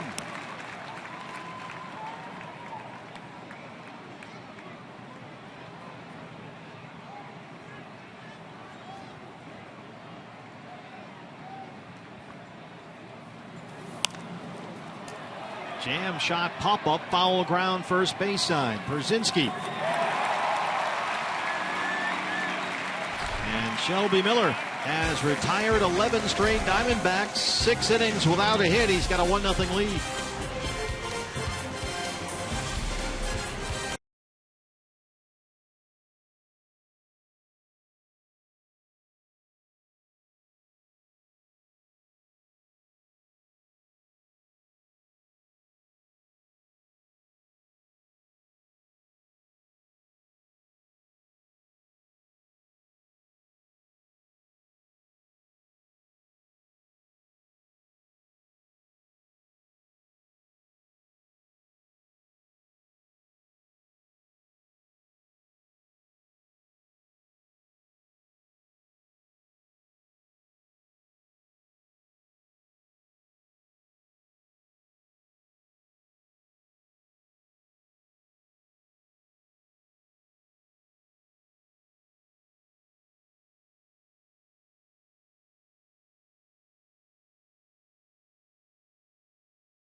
The Bistro, your neighborhood pizza joint. We are athletic supporters. And by Card Power, from Arizona Federal Credit Union. Now that's the power of us. See, Bob, I told you the traffic in Atlanta moves. Not really. Bottom 6, Turner Field. Diamondbacks 6 hitless innings against Shelby Miller, who leads it 1-0, and A.J. Pierzynski leads it off against Ruby De La Rosa.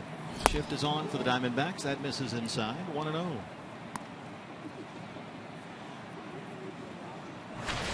A.J. so far 0 for 2 and 2 broken bats. Made 3 outs and 2 at bats. Lined into a double play, hit it right to Aaron Hill at second base, and they double off a runner. And flat out to center his last time up. Bounces a high hopper out to the outfield, but Aaron Hill is there with a shift on, and that's the first out here in the 6th. The good news is for AJ's bat is he dropped it at home plate, so it will survive for one more at bat. Unlike his first 2 bats, lined into that double play and took it out on the bat rack when he got back into that Braves dugout, and then popped that one up in his next at bat. Stupid bat. Adonis Garcia has swung at the first pitch in both his first 2 at bats. And sure enough, he shows some discipline there, but takes a strike. So 3 outs on 2 pitches so far for Garcia. Before that one, he has grounded out and hit into a double play, 0 for 2. Garcia, a pair of hits last night, including a double and an RBI. He's got 3 hits in the series. A 30-year-old rookie. 1-2. Finally got a crack at the big league roster with the Braves. Moved some guys. Juan Uribe, Kelly Johnson to the Mets at the deadline. And Freddie Freeman went back on the DL. Chris Johnson was traded. And suddenly, Adonis Garcia had a job at third. And he's done a pretty good job. He's got 4 home runs. He's hit safely in 4 straight. 2-2. Jake Lamb. Nice backhand scoop by Goldie. 2 ground ball outs for Ruby.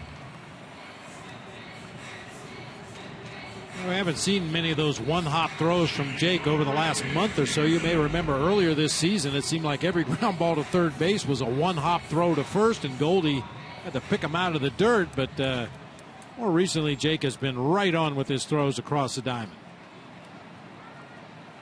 Jace Peterson.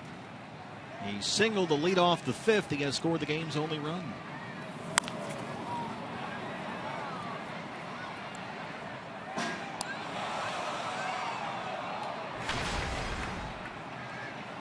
What are your thoughts on saying the 2 magic words in these kind of situations?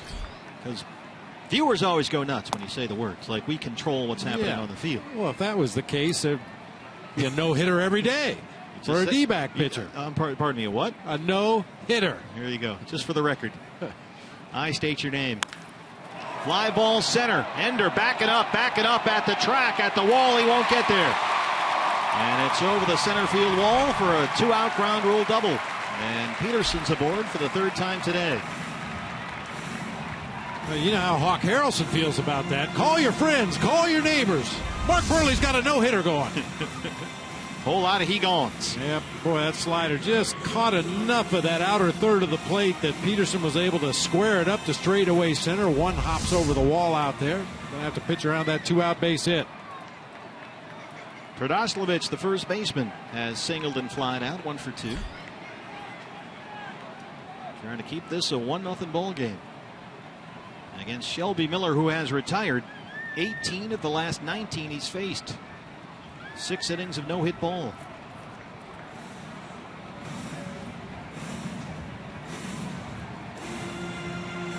And Ruby, despite the fact he's not been super economical out there, is still only a smidge over 80 pitches here through 5 2/3. He has walked 3, struck out 3, given up 7 hits, and made it through that 5th inning with the bases loaded. Gave up just the 1 run. Got through 20 pitches in that 5th inning, but faced 7 Braves hitters to throw those 20 pitches. That's not bad. And he's had, for the most part, that ground ball working.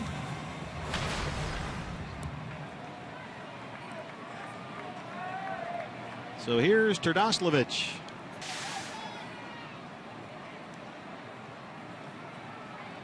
He's got 2 hits in the series, a double on Friday, a single his first time up today.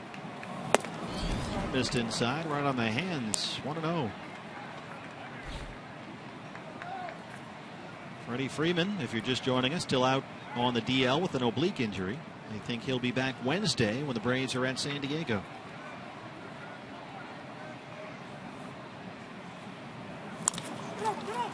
That backs up Goldie. Ruby will cover, and he strands the 2-out double. Here's what's next, brought to you by CenturyLink. No hits for the Diamondbacks through 6. David Peralta will try and change that. He'll lead off the 7th after his homer last night.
This day in Major League Baseball history, August 16th, 1968, Denny McLain with a 4-0 victory over Boston improves his record to 16-0 on the road on his way to a 31-6 season for the Detroit Tigers. He finished the season 17-2 on the road with an ERA under 1.5. That 68 Tiger team was tremendous. Man.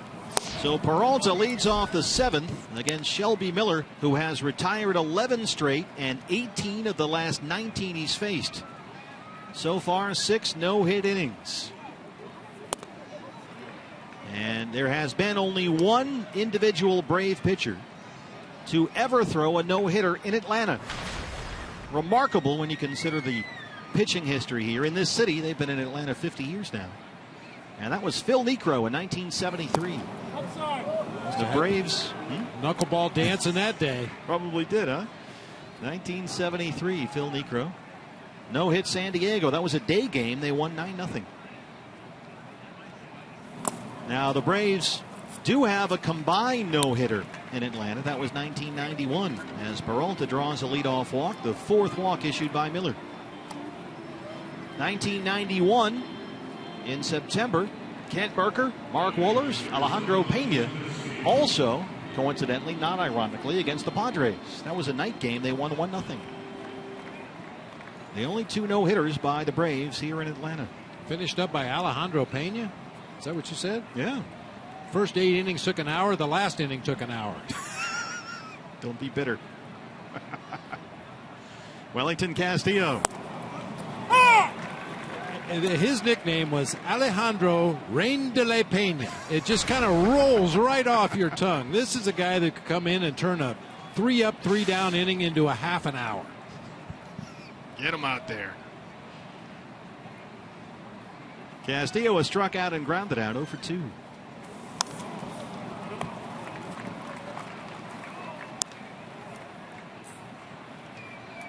Miller now at 92 pitches, 56 strikes. The most pitches he has thrown this season, 112.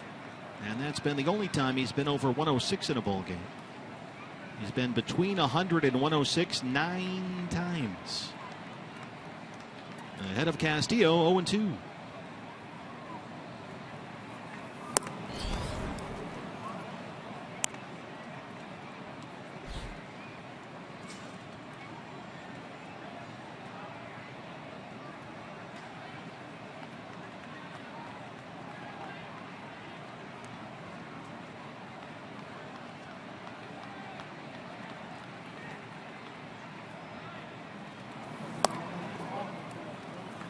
Two balls, 2 strikes. Shelby Miller walked the first 2 batters he faced this afternoon, Inciarte and Hill, and then retired 18 of 19 before the walk to Peralta to lead off the 7th.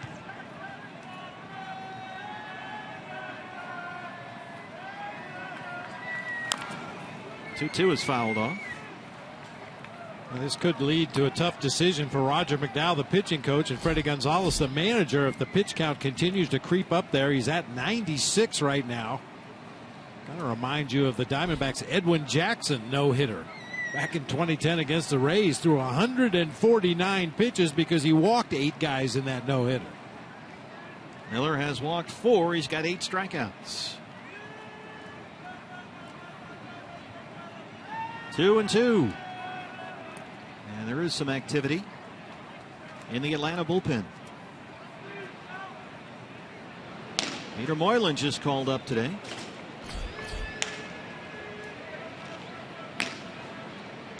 The former Brave, who's a Tommy John patient. 2-2 pitch. Got him. 9 strikeouts for Miller. 1 down in the 7th.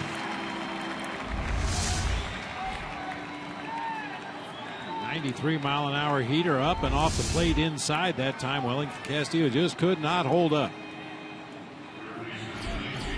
Jake Lamb 0 for 2. He has flied out and struck out looking.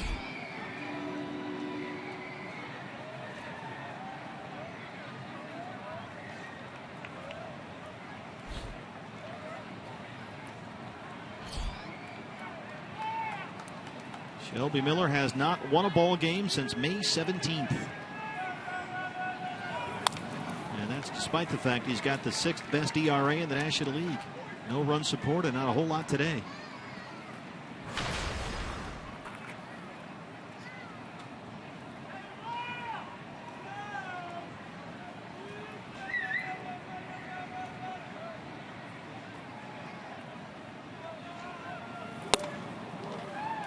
Just inside, a ball and a strike.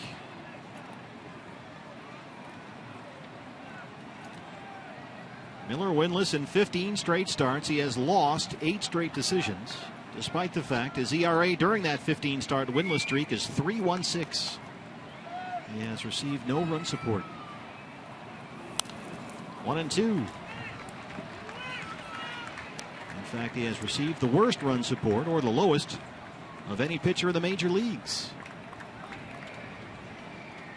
But he's only needed 1 here today. About to throw pitch number 100. Is high again for the year, 112. 1-2 on Jake Lamb. Ooh, that got him.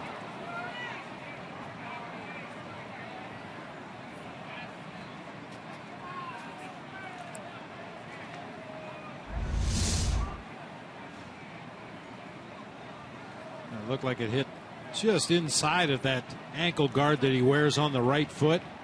Oh, just above it, actually, on the shin. Ouch.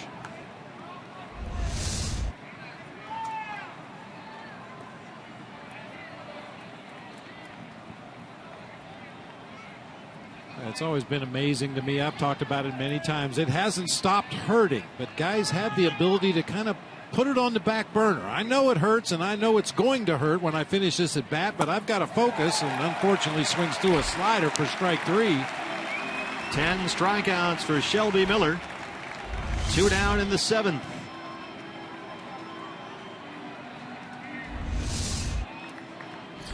And the hitter will be Yasmani Tomas. Tomas has twice grounded out to first.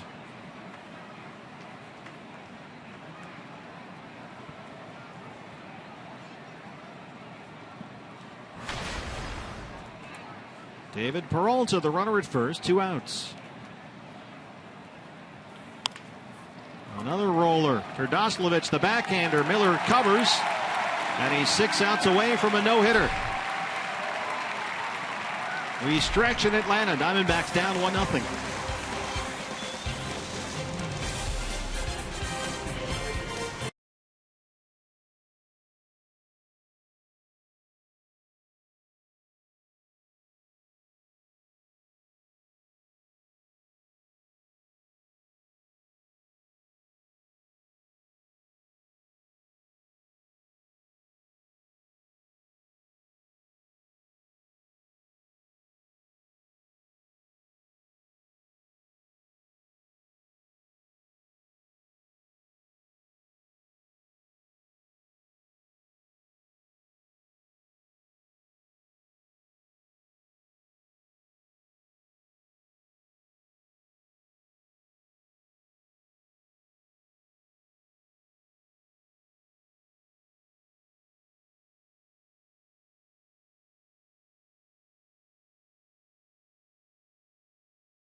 Diamondbacks trail the Braves 1-0.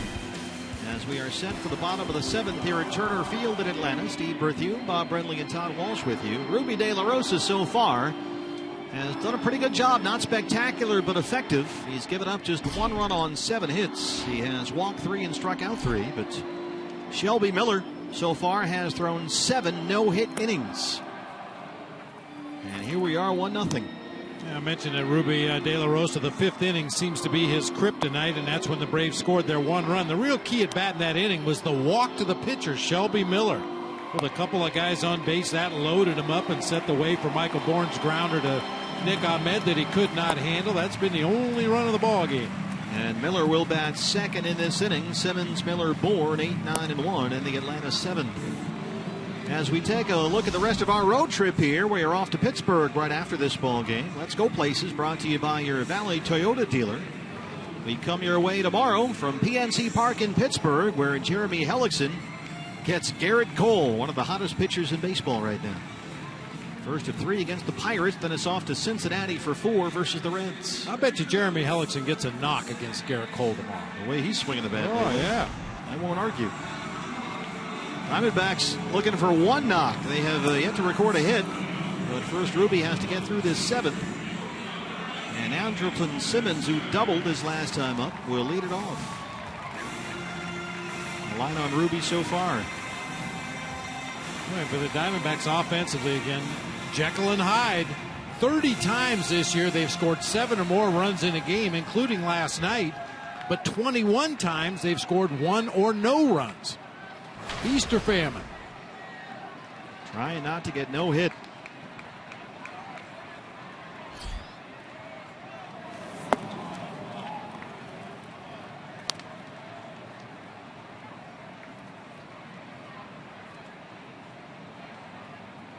And Ruby has been fairly efficient so far, not so much with the balls and strikes, but he's got some quick outs, only at 84 pitches now as we start the 7th. And Simmons slams that right at Peralta in left, 1 away. Here's Miller. You know, one thing I know from past experience, having him in the dugout as a player and also listening to some of his telecasts when he was up here in the booth, Mark Grace will let Shelby Miller know he's got a no-hitter going. He might be yelling it at him right now. Hey, kid, you know you got a no-no going. Well, there have been, there's Gracie, a little bench jockeying maybe. 291 no-hitters in Major League history. 2 against the Diamondbacks. Jose Jimenez in 1999, Anibal Sanchez in 2006. We've had 4 this year. Chris Heston of the Giants, Max Scherzer for the Nationals, Cole Hamels for the Phillies before he was traded. And just the other day, Hisashi Iwakuma for the Mariners. Miller grounds out, 2 down. And there's been a lot of near misses, too. Guys that have carried a no-hitter into the 7th, 8th, sometimes the 9th inning before Miller lost a no-hitter with 2 outs in the 9th. Justin Bohr got a base hit. That was May 17th at Miami, the last time he won a game. He wound up with a 2-hit shutout. Braves won that game 6-0.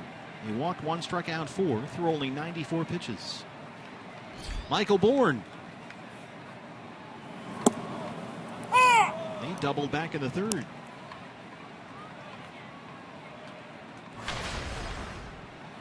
So Shelby Miller bidding for the 5th no-hitter in the major leagues this year.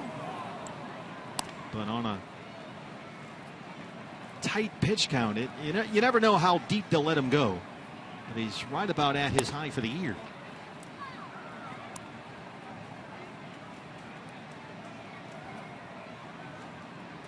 That can't be fun for the manager when you got a good young pitcher out there and you're watching the pitches and everybody knows what's going on. But boy, it's just got to be excruciating.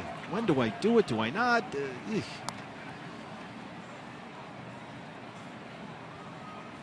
Usually those guys are isolated in the dugout. He's right amongst his teammates.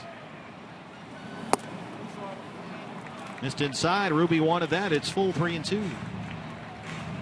You know, in an odd kind of a way, I bet Freddie Gonzalez is hoping there's a leadoff hit in the next inning. Oh, I'm sure he is. And then a quick double play to eliminate the base runner, but just to take that out of the equation, the no-no. A 2-out walk to Bourne. 4th walk issued by Ruby. And now here comes Cameron Maybin. Well, as promised, fans, let's see how Jeff Munn did. It's our AZ Data Strong fan photo of the game, brought to you by T-Mobile.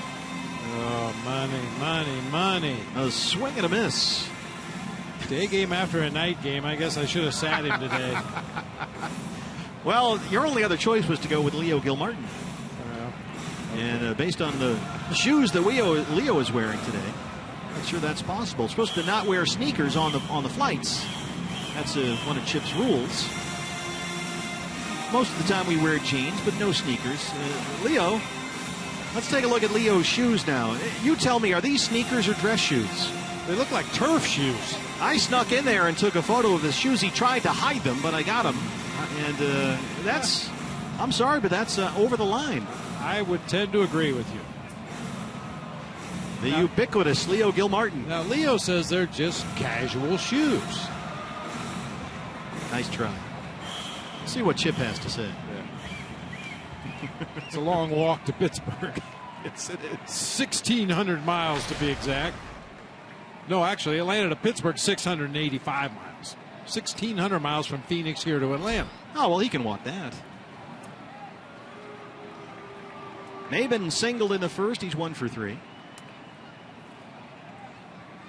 5 for 11 in the series. A double, a triple, 2 RBIs. And he's hit safely in 5 straight.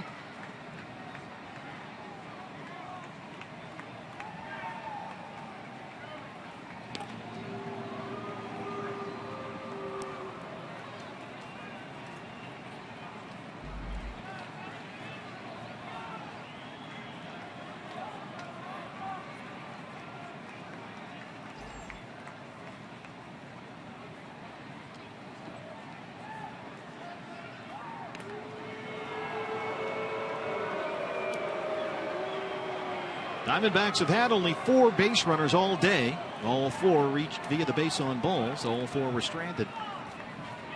Braves today have left 6. They have out-hit the Diamondbacks 7-0.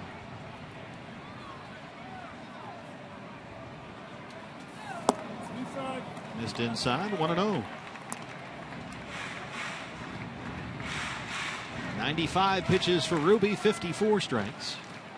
Andrew Chafin has put down that string long enough to start throwing in the Diamondback bullpen, whatever that science experiment was earlier in the ballgame. 2-0.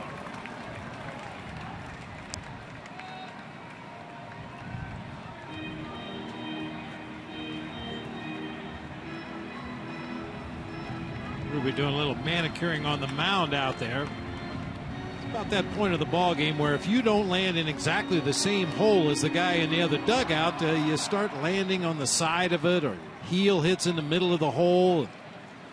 Tough to find a perfect landing spot out there, so Ruby dug out a new one. Well, he's got Markakis and Przinsky, 2 left-hand hitters coming up. Chafin warming up with the bullpen, so I'm going to guess this is his last batter regardless of the outcome. 2-1 now. And his spot is due up second in the next half inning, so I'm sure Chip would like to get him through this inning if at all possible, get that final out, and then he could pick his pinch hitter for that pitcher spot.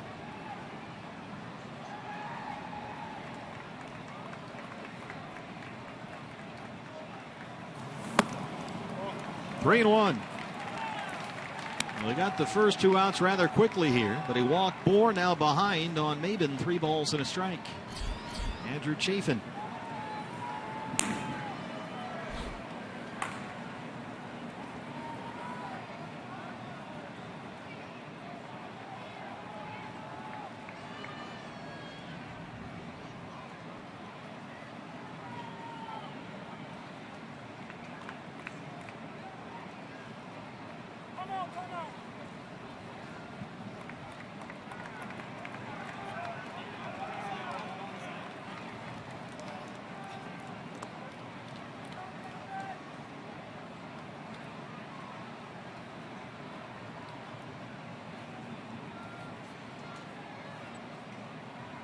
Three-one pitch. Skied up, very short right. Aaron Hill fighting the sun out there. And he's got it. Ruby De La Rosa is through 7. Shelby Miller, 6 outs away from a no-hitter. Diamondbacks down 1-0.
power player of the game, Shelby Miller. He has walked 4. He struck out 10. He has yet to allow a hit through 7 innings.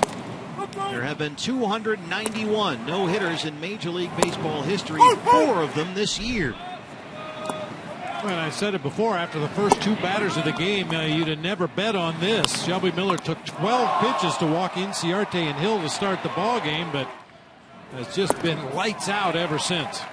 Heston, Scherzer, Hamels, Iwakuma have all thrown no-hitters this year in the big leagues, and now Shelby Miller 6 outs away from number 5. Nick Ahmed leads off the 8th. Pitcher's spot is next for the Diamondbacks, and Jared Saltalamacchia is in the on-deck circle. Nick 0 for 2. He has struck out twice.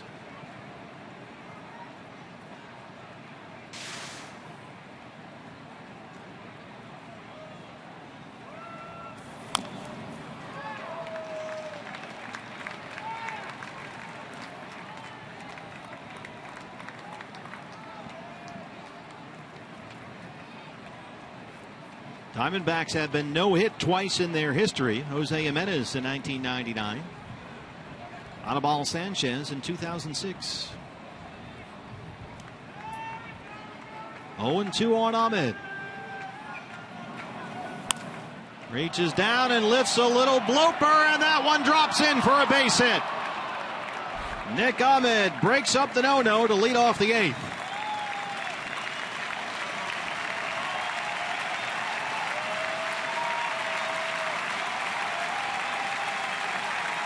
There's a few fans here that realize what was going on. It was quite a subdued group for having the hometown pitcher carry a no-hitter into the 8th inning. A little defensive swing there on a pitch down and away from Nick Ahmed. Dunks it out there in shallow right center. It wasn't the most beautiful hit in the world, but it's a hit. Well, now that the drama is over in terms of the no-hitter, Diamondbacks have the tying run at first. Nobody out to start the inning. And here's Salty to hit for Ruby De La Rosa. Jared Saltalamacchia, 182 and 4 home runs. 1 for 4 with a double in his start behind the plate last night. When a base hit comes on an 0-2 pitch, that has to especially sting for Shelby Miller. Against a guy he had struck out twice previously in a ball game. Yeah, it wasn't a horrible pitch. You could see Nick clearly in defensive mode, just kind of stuck the bat out there and fortunately found grass in right center for the first base hit for the D-backs today. Do you think guys in this situation become a little more vulnerable now that the no-hitter is gone? Talking about Shelby Miller? I always felt that. I think it's been my experience in the game. Once a guy loses a no-hitter, you tend to lose some of that focus, some of that adrenaline you've been working on all afternoon. But as we know, Freddie Gonzalez had his bullpen up last inning, so those guys are ready to go if necessary. Yeah, Braves relievers standing and watching in the bullpen down there. 2-1 on Salty. That one eats up Peterson, and it rolls into center. Ahmed will get third here. And the Diamondbacks down 1-0. Have runners on the corners with nobody out. So quickly it's gone wrong for Shelby Miller. That was hard hit right at Peterson. That's going to be ruled a base hit. Hit right on the button by Jared Saltalamacchia. He loves that ball down. Goes down and golfs it out toward Peterson at second base, who could not make the backhanded play, allowing Nick Ahmed to advance on to third. So we'll listen for the ovation now for Shelby Miller. 7 no-hit innings, and his afternoon ends right here.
Mark Grace came over and said to anyone that was listening here in the camera well, between innings, I guess it's time that I let him know.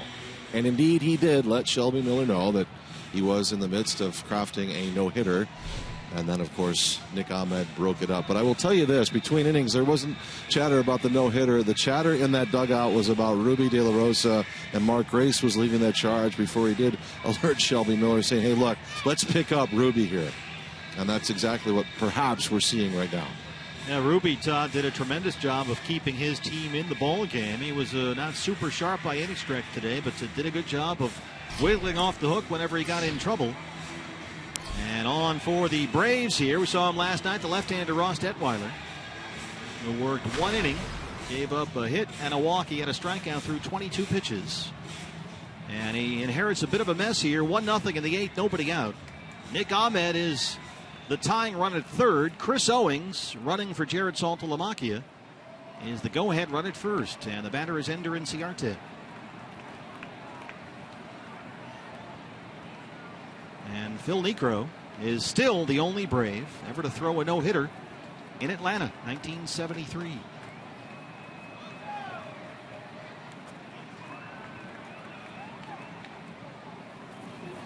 Ender has walked twice and hit a comebacker right back to the mound for a ground out. He's 0 for 1.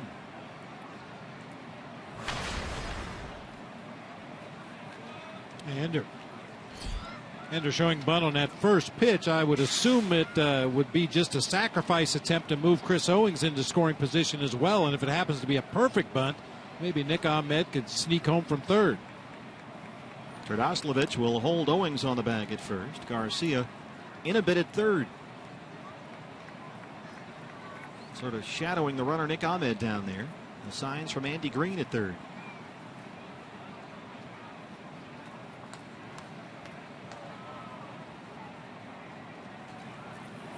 Ender tries to get the bunt down, but fouls it off. 1-1.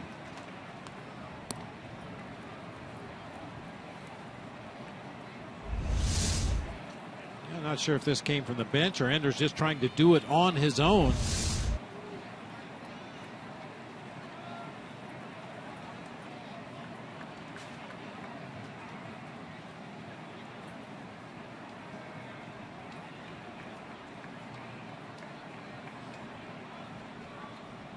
Long set by Detweiler. Got to call timeout, Ender. He chops it over the mound. Peterson. They get 1 and they won't get 2. Ahmed scores and the Diamondbacks have tied the ball game.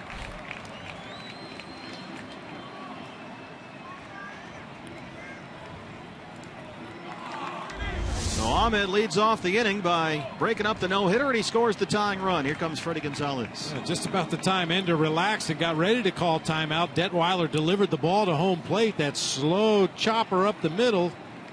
Braves unable to turn 2. Diamondbacks tie it up.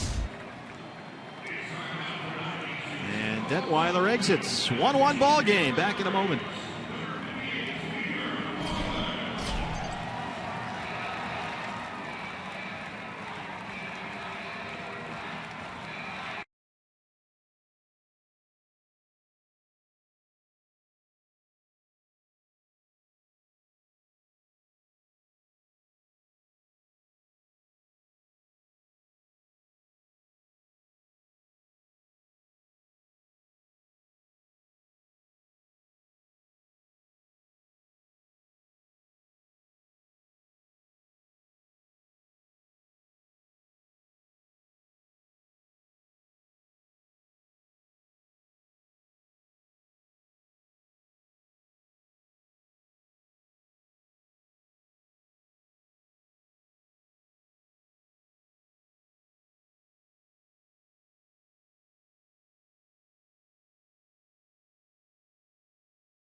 season ticket holder. You'll enjoy exclusive benefits, flexible payment options, and a plan that is just right for you.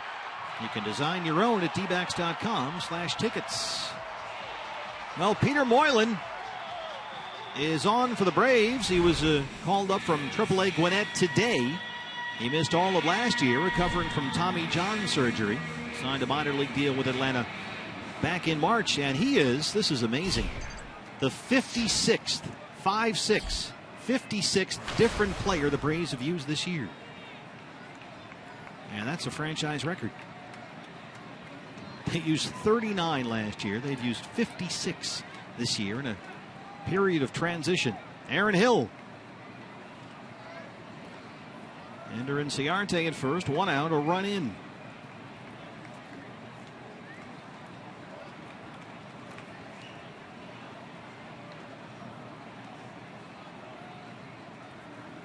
Aaron has walked and flied out twice, 0 for 2.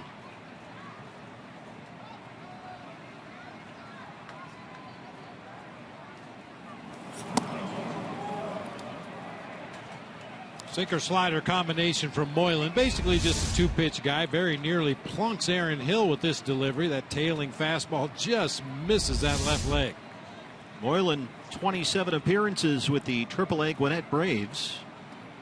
And a 3.14 ERA. 2-0, 6 saves. On the comeback trail after Tommy John. And he's got that funky motion out there.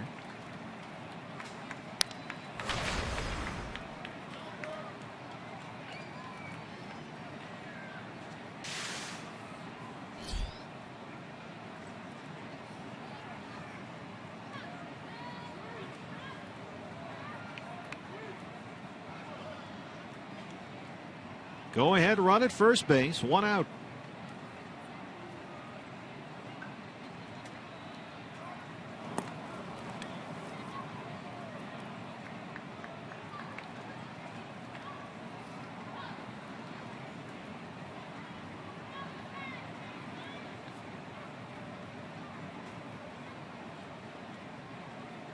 Moylan was a Brave before 2006 to 2012. Also pitched with LA 2 years ago. Briefly a Dodger. Aaron Hill reaches out and taps it to shortstop. Simmons charges. They move Inciarte along, 2 outs. A chance for Goldie. And this is where that old word protection pops up again. Peralta, the hottest hitter on planet Earth right now. He's behind Goldie. First base is open, 2 down. What do you think? I think they're going to pitch him carefully. I doubt if they walk Goldie. I could be wrong. Let's see how they play it here.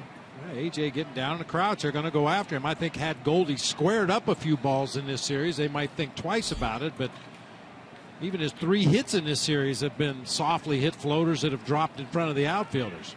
Yeah, Goldie in this series is only 3 for 12. He has struck out 6 times. If you're talking about career history, yeah, Goldie's the guy you probably don't want to swing the bat in this situation. But if you're looking at recent history, David Peralta's the guy you do not want up at the plate with runners in scoring position. So they're going to go after Goldie carefully. And Peralta at that, a left-hand hitter. 0-1 to Goldie.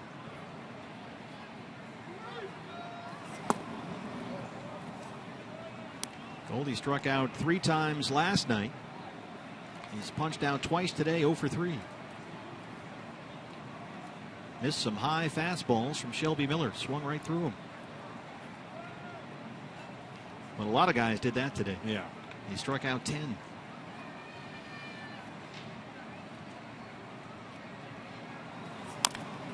Chop foul, 1-2.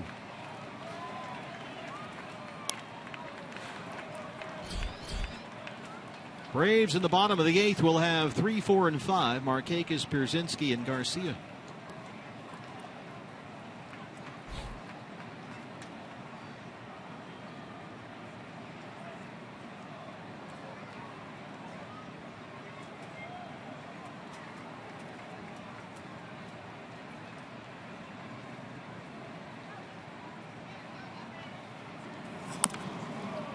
Just does get a piece.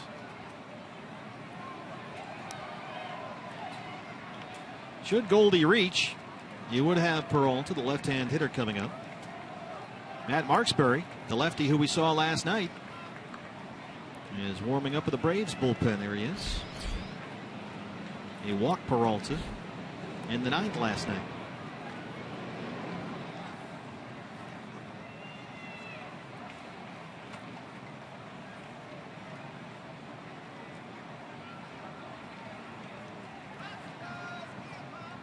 One and two.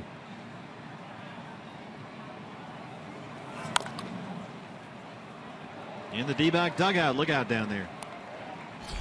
There's Andrew Chafin. So you've got two lefties set to lead off the 8th for the Braves. Markakis and Przinski. Chafin is ready.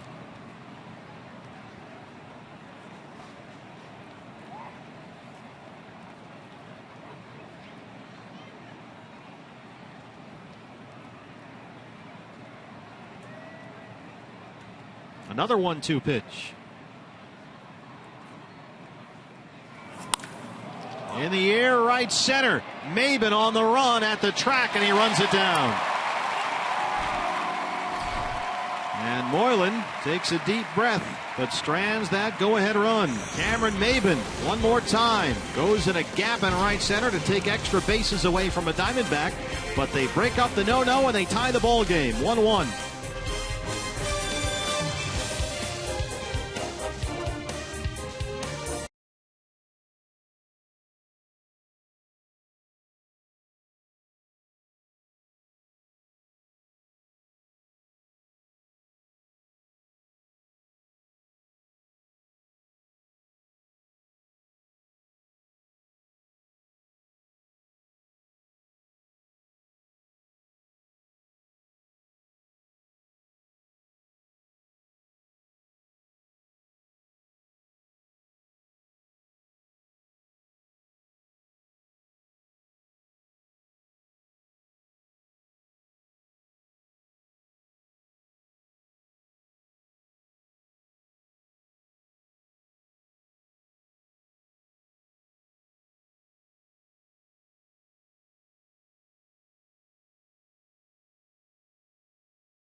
On over 400 mobile and connected devices with MLB.TV Premium.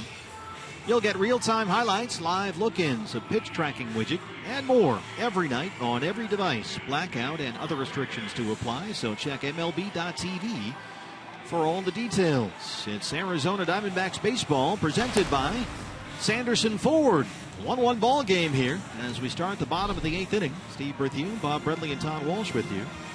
New pitcher for the Diamondbacks on in relief of Ruby De La Rosa is the left-hander Andrew Chafin. He's been a valuable member of that Diamondbacks bullpen this year. You may remember last season Andrew Chafin started a couple games for the D-backs. But with the trade of Oliver Perez, it opened up a spot in that bullpen for a left-handed specialist. Andrew Chafin can be a long guy. He can be a matchup lefty. Chris Owings remains in the game and takes over at second base for Aaron Hill. Here's Nick Markakis. He has singled and walked 1 for 2.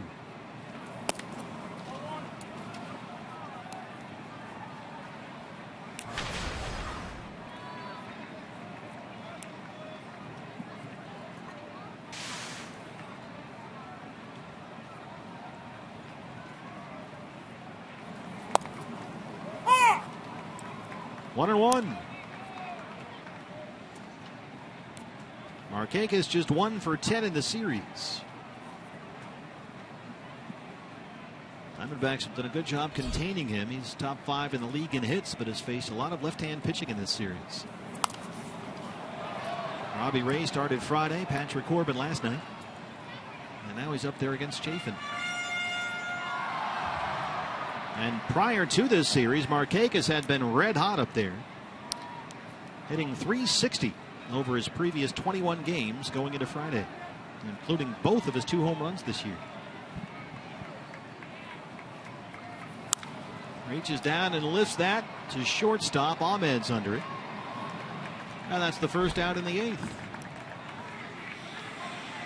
Let's take a look at our State Farm report of the game. Boy, I tell you what, Bob, this guy at Kane County, Wei Chang Wang.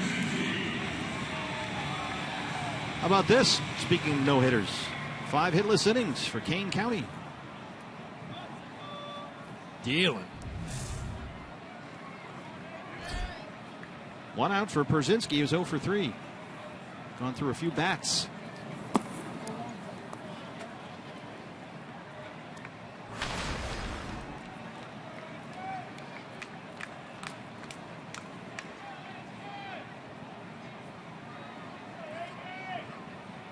Pierzynski 0 for 6 in the series so far. Ahmed one more time. Nice custom-made hop.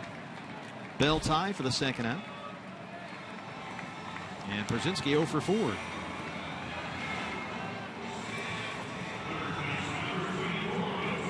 Adonis Garcia, who has spent most of this series just hacking away at the first pitch. He actually took one his last time up, but he grounded out twice in his first 2 at-bats, both times on the first pitch, once into a double play.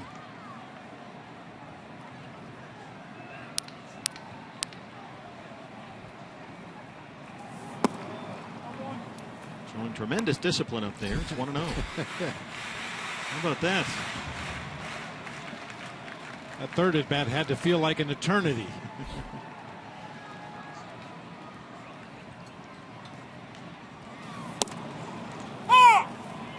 Garcia signed by the Yankees out of Cuba in 2012.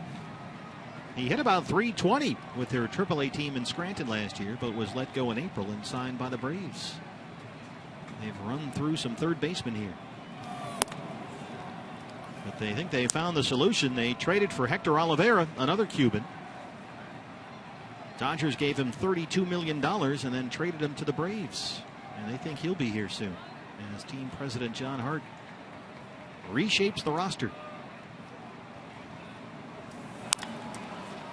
Jake Lamb at third.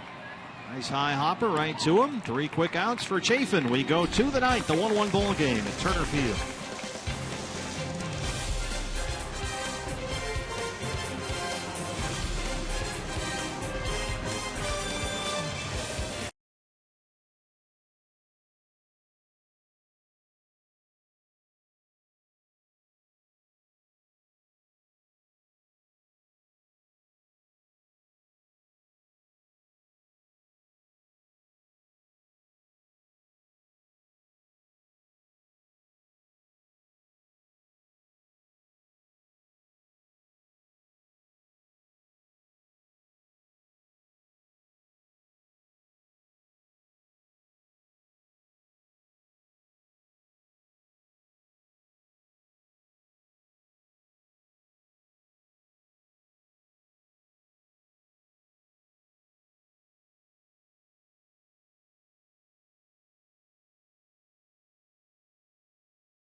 You know, when certain guys get on the bench, they're not happy about it, which is a great thing to have for a manager. You want those guys to want to start.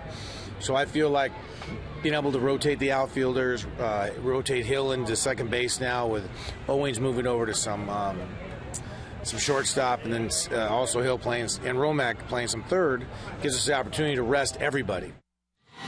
Todd Walsh back here at Turner Field. That was part of a conversation, Steve and Bob, that I had with Chip Hale on Friday before Game 1. I asked him, are we approaching the dog days of August? He said, no, there won't be with this group because of this, the youth and the way that we're going to manage the starting lineup night after night. We've already seen it. But there's something else about this group that I think we're starting to see more and more of, and that's just how mentally tough they are. David Peralta talking about it last night. They're able to flush adversity. They lose Game 1. They come out strong early in Game 2, and then all of a sudden give up the lead late, still find a way. And then today they're no hit going into the 8th inning, and look where we are right now. They battle, and they keep themselves in it. Thank you, Todd. Aradis Vizcaíno got the save here Friday night. The closer is on to work the 9th, and David Peralta, who was 0 for 2 with a walk, leads it off. And Peralta's season and really career, as we look at the numbers for Vizcaíno, David's career moved up another level. Ironically, when Ender Inciarte was hurt in Anaheim in the middle of June, and that's when the Diamondbacks were essentially, for a while there, down to 3 outfielders. And that's when David began playing every day, hitting against lefties every day. And it's changed who he is as a hitter in the major league. Since that series began at Anaheim, look at these numbers. That was June 15th. He's played exactly 50 games and hit .339 with 35 RBIs. And he's got another base hit here. Stay hot. That's a 50-game stretch with an OPS at 1,000. The sample size keeps growing. And he's on base for the second time today. Pitch down and out over the plate, stays right on it, lines it back up the middle of the field. That's one of the most impressive things for me about David in this streak is he's hit the ball all over the field and hit it hard. Driving balls to left, pulling balls to right. Took a tough pitch from Vizcaíno that time, right back up the middle of the field. A 50-game stretch with 24 extra base hits and 35 RBIs as the cleanup man for the most part. Here's Wellington Castillo. 0 for 3, has struck out twice. Peralta aboard at first with nobody out as the go-ahead run.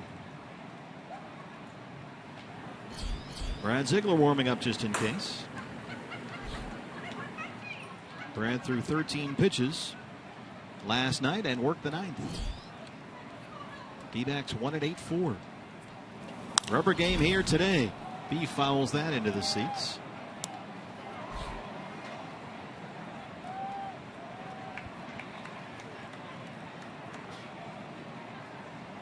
"15 homers this year, 13 of them as a Diamondback." A reminder, fans, if you missed the Randy Johnson retirement ceremony from August 8th, or you just want to see it again, you can do it right after this ball game, only here on Fox Sports Arizona. 0-2 now as Vizcaíno's humping up there at 97.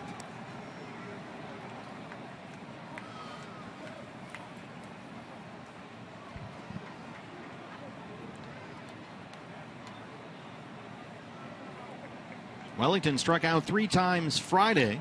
He's punched out twice today. And he's down 0-2.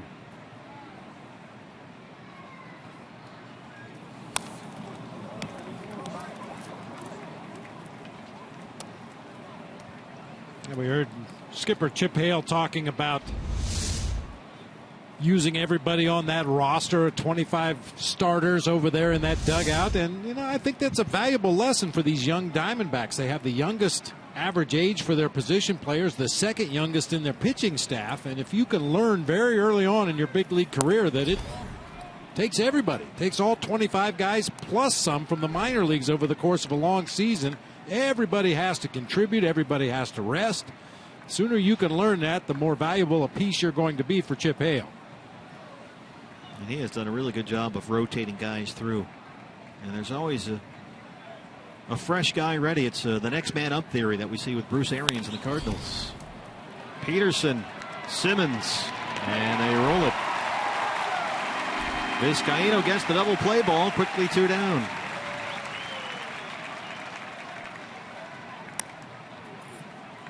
Castillo 0 for 4. Tailor-made. Slow runner coming out of the batter's box. Hard hit ball right at the second baseman. Braves turned that into an easy double play. Well, Jake Lamb struck out against Vizcaíno to end the ball game Friday night. He's 0 for 3 today. He struck out twice.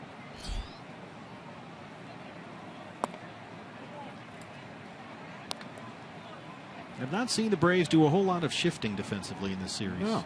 They don't seem to do much at all, in fact. They play Jake straight away.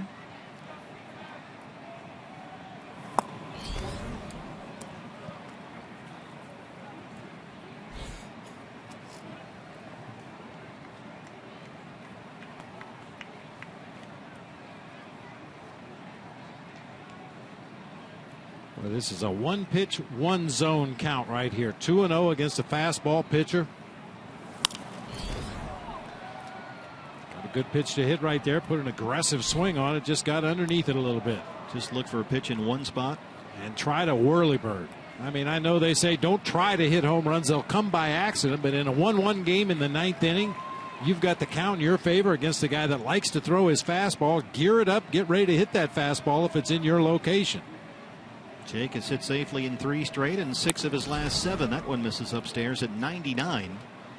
And Lamb's ahead 3 balls and a strike.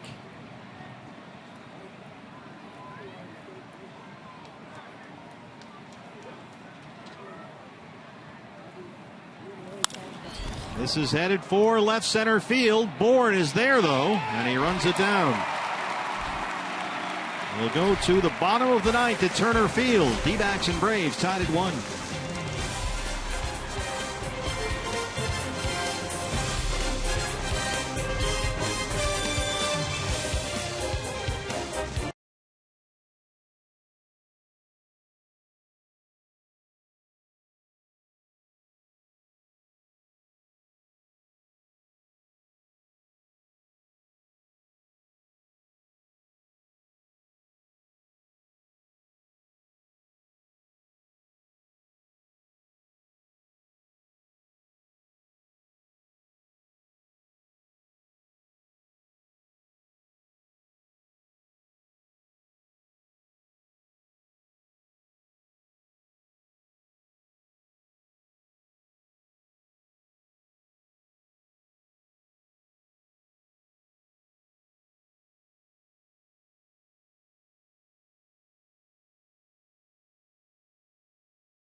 For a chance to win a 2-day hopper pass to Legoland. When you purchase a special event ticket package, visit dbacks.com/events. That's the 2-day hopper pass to Legoland. Where do you sign up? Bottom 9. Jace Peterson, who's reached base safely 3 times, a walk, a single, and a double. He has scored Atlanta's only run. He'll lead it off against Andrew Chafin.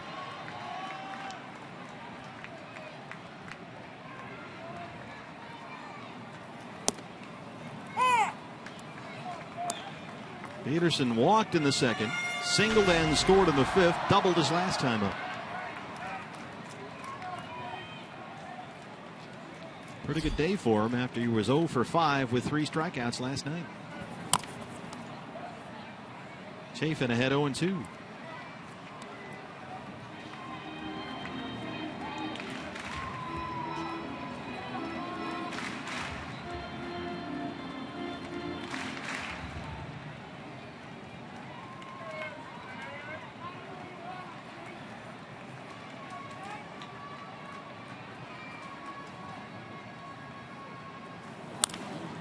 There's a foul ball. Let's take a look at our Chaz Roberts air conditioning cool play of the game. Some Diamondback defense. Beef Wellington behind the plate. Gets Peterson trying to swipe second. Great throw, great tag by Nick Ahmed down there at second base to get to Speedy Peterson at second. Talked about it before. Wellington has a very strong throwing arm, but for me, what makes him such an effective catcher throwing out base stealers is that quick release. He rarely gets the ball back past the middle of his chest before throwing on to second base.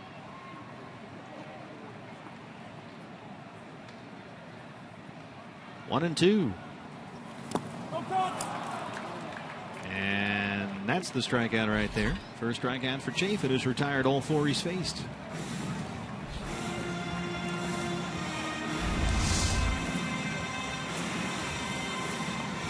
Tell you what, you got, well, they listed at 20,000 here today. It's a quiet crowd, to say the least, and you can hear everything Chris Siegel is saying from up here. Including a couple of times he's yelled at both dugouts to keep it down over there. Joey Terdoslavich. A single in the second, 1 for 3. The switch hitting first baseman. Boy, Freddie Freeman's absence is a big one from this lineup. You really feel it when he's not here. Terdoslavich playing first. Yeah, he's their Goldie. I mean, he's the straw that stirs the drink, if you will, here in Atlanta. Freddie Freeman, he's the guy you always have to be aware of when his spot is going to come up. Make sure you've got the appropriate pitchers ready in the bullpen if needed. Terdoslavich laces that toward the left field corner. That's a foul ball. Yeah, Freeman missed 5 weeks with a wrist injury. Came back and then quickly hurt his oblique August 3rd. He's been out ever since. And as you can see, he is a Diamondback killer. Don't mind missing him. Last time Ruby De La Rosa started against the Braves back at Chase Field earlier this year. Freeman homered off him twice. So a big absence in the lineup for Freddie Gonzalez today. 0-2 on Terdoslavich. Tied him up inside. Andrews got it. 2 down.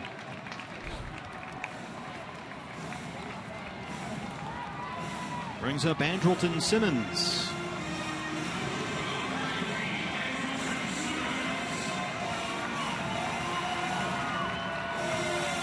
Simmons a double in the 5th, 1 for 3.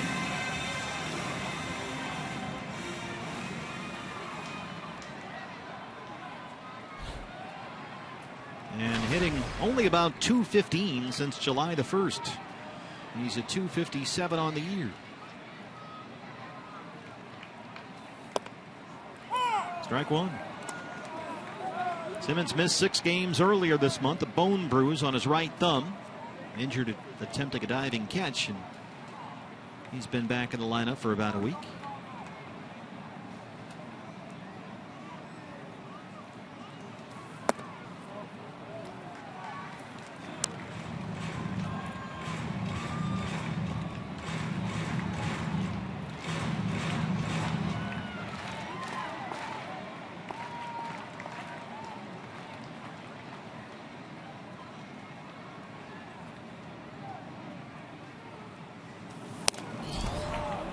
One of those swings, we've seen a few of those today against fastballs from Simmons. He's got that little toe tap mechanism with his left foot. You've got a lot of movement like Simmons has in his preparation. It's really tough to keep your timing perfect. Either a little out in front or a little behind everything. Ruby got him to swing like that on a slider earlier in the ball game, and looked like he had that in the back of his mind against Chafin. 2-2 now.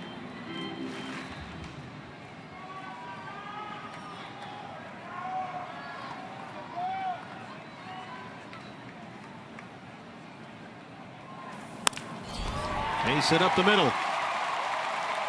Winning runs aboard for the Braves with 2 outs. And Johnny Gomes will hit for the pitcher.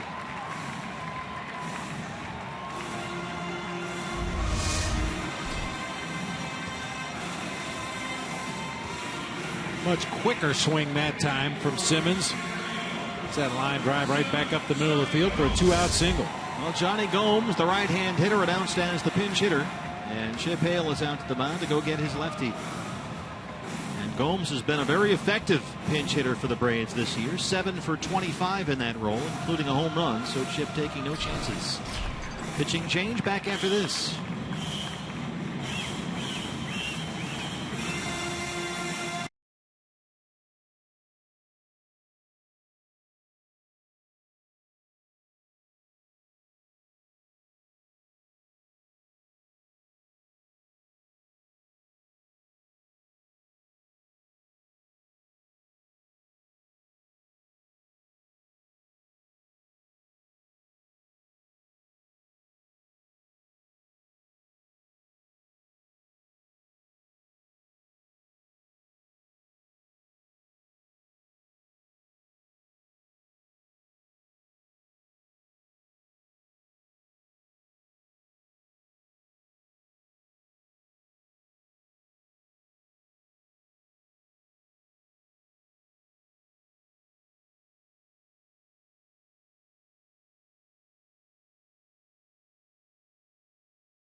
The Giants look to improve their playoff chances as they take on the wild card leading Pittsburgh Pirates, followed by the Rangers battling the Tigers. Coverage begins at 12:30 p.m. Pacific on Fox Sports 1 and streaming live on Fox Sports Go.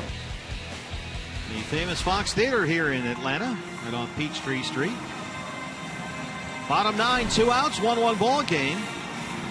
And the winning runs at first for the pinch hitter Jonny Gomes, who I'm guessing has been ready to hit since probably about the 3rd inning. Since he woke up this morning, yeah. Sleeps in his batting gloves. With the helmet. David Hernandez, the right-hander on. Gomes 1 for 5 in the series. He's got an RBI. He's also walked twice. 2-11 on the year with 5 home runs. Simmons is the runner at first, 2 down.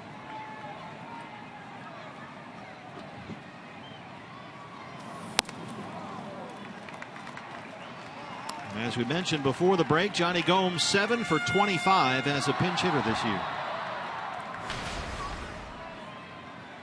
10 career pinch hit home runs. I prefer to look at the 73 career strikeouts as a pinch hitter. Half full, half empty. That's the strike call there from Chris Siegel. It's 1-1.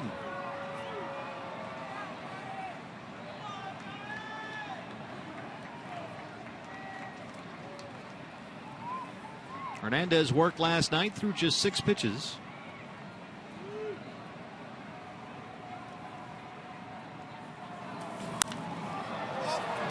Popped it up. Castillo near the screen. And it's out of play.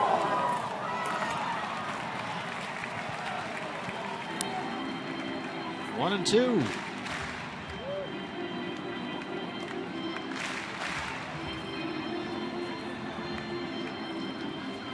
Diamondbacks have won 13 of their last 20 games and today have a chance to win this series and get back to 500 on the year. A win would make the Diamondbacks 58 and 58.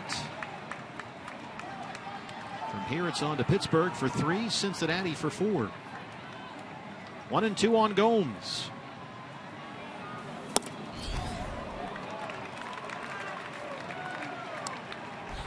Well, that's a tough take right there. Borderline pitch just off the plate away from David Hernandez. Good location, however.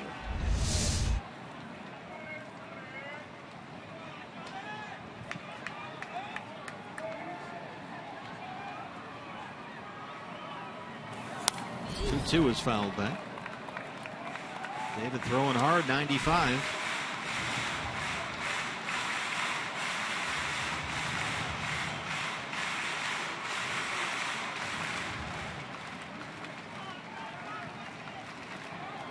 Gomes always does that thing where it looks like he's tipping his cap when he grabs the bill of his batting helmet.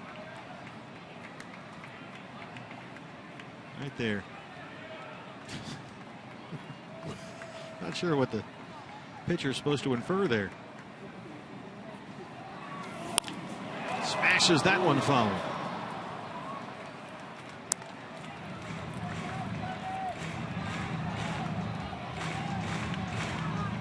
Well, the Braves will pump their fair share of crowd noise into the ballpark. Not a fake chopping and clapping. We started with 20,840.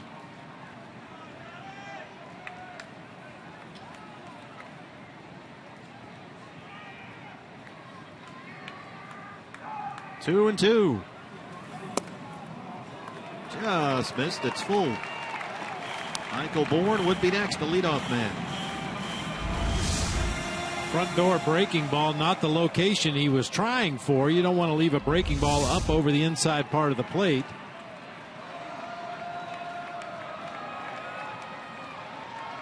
Three and two, 2 outs. Simmons is the winning run at first. He'll be off for the pitch.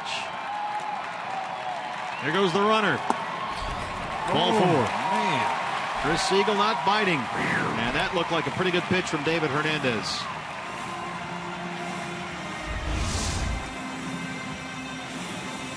Man. Wow. All right. Well, you got to let that go and focus on Michael Bourne right now. Bourne has doubled and walked. Reached on an error. And now the winning run with 2 outs is in scoring position. Simmons is at second, Gomes at first.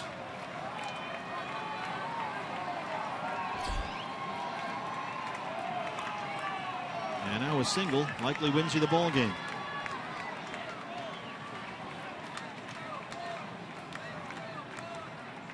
That was a big call. Strike one.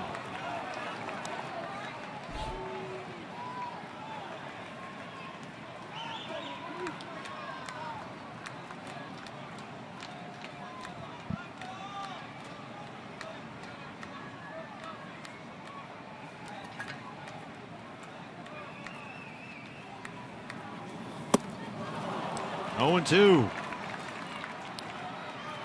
Bourne fooled on that one. Now decided very late that he better swing at that breaking ball just below the belt right in the middle of the plate. It looked like the same pitch he tried to get Gomes on.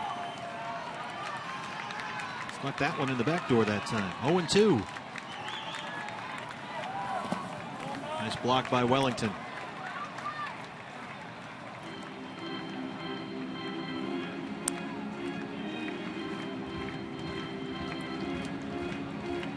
Diamondbacks in the 10th would have Tomas Ahmed Owings, 7, 8, 9.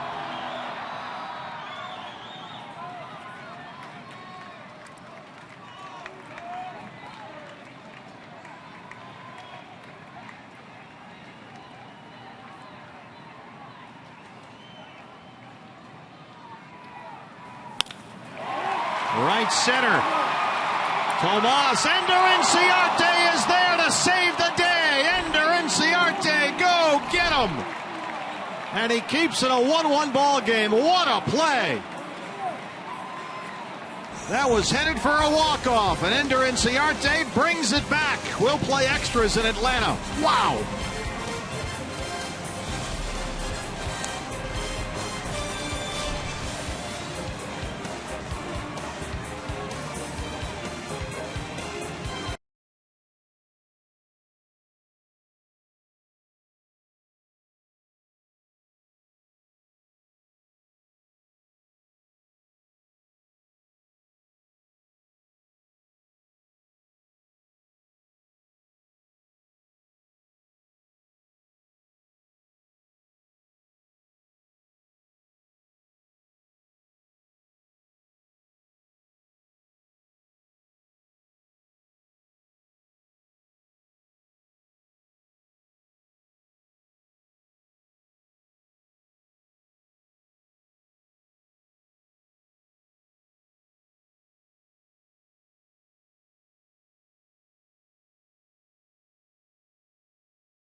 Jack Link's beef jerky.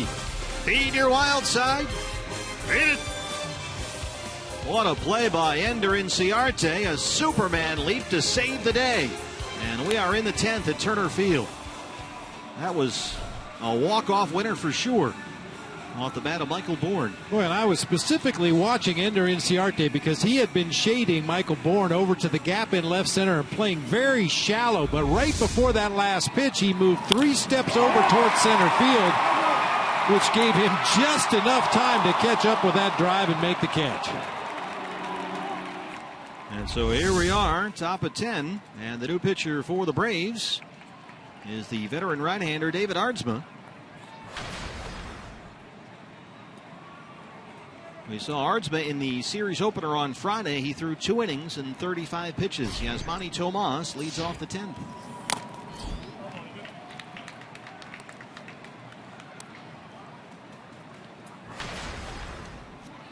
Yasmani so far 0 for 3.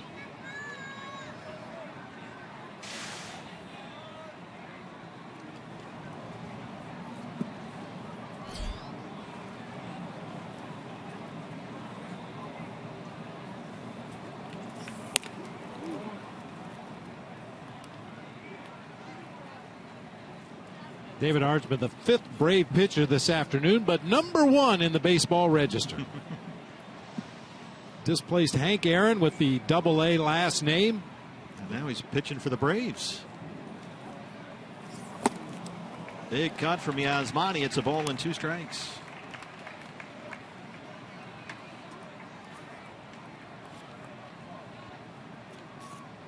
Tomas, Ahmed Owings, 7-8-9 here in the Diamondback 10th. D-backs 8-6 in extra innings this year. Braves only 3-7. 2-2. Tell you what, after that pitch that David Hernandez did not get from Chris Siegel, the one that walked Gomes, and they lost the ball game on that Bourne hit, that really would have been a shame. Because it looked like David got the out he needed there against Gomes. 2-2.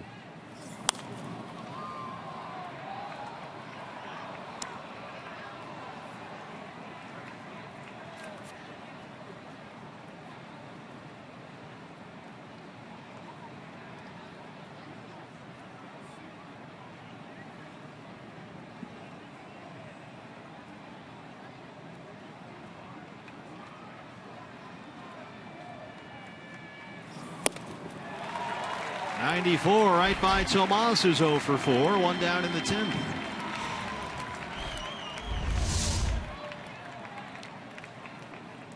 .94 with an elevated fastball. There was a time in Aardsma's career where he would approach triple digits with that fastball. A little better command at this stage of his career, even though he has a little less velocity. Didn't pitch in the major leagues this year. Spent most of last season in the Cardinals minor league organization. Nick Ahmed broke up the Shelby Miller no-hitter with a bloop single to lead off the 8th.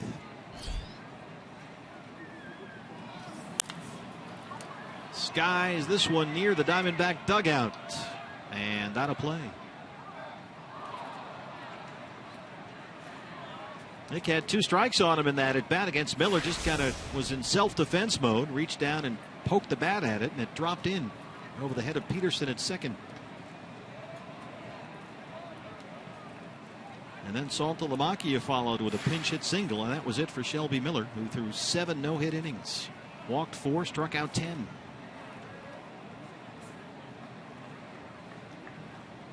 And the Diamondbacks still with only 3 hits, all singles.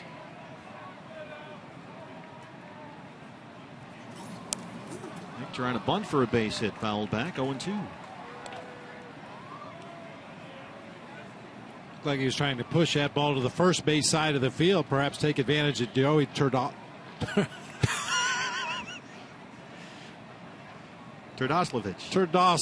Yeah, him. Yeah, him. Joey T. Hey, yeah. Joey.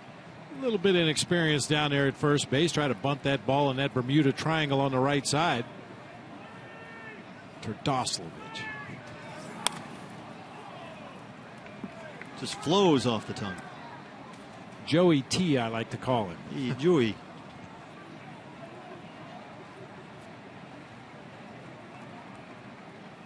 Joey Terdoslavich and Mike Foltynewicz, Jared Saltalamacchia. This is a tough series.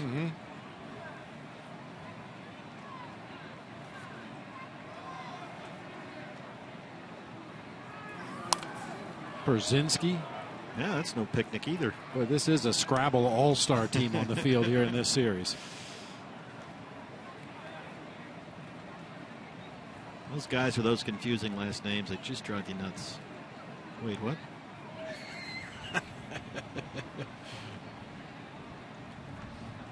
See, Brenly's nice. It fits nice in the center of the back of the jersey.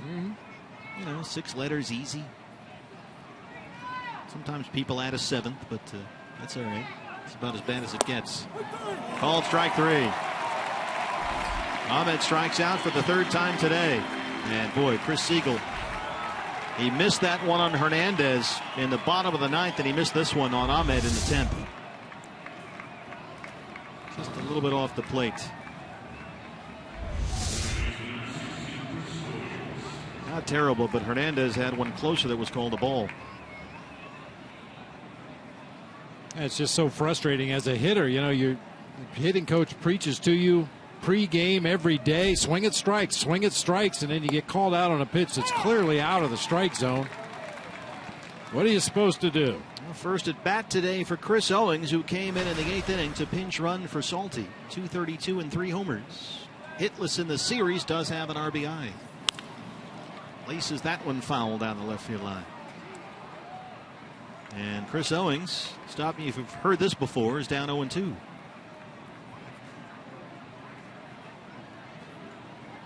.393 plate appearances on the season. 102 times he's been down 0-2. Unless you're Goldie, it's tough to hit like that. Man.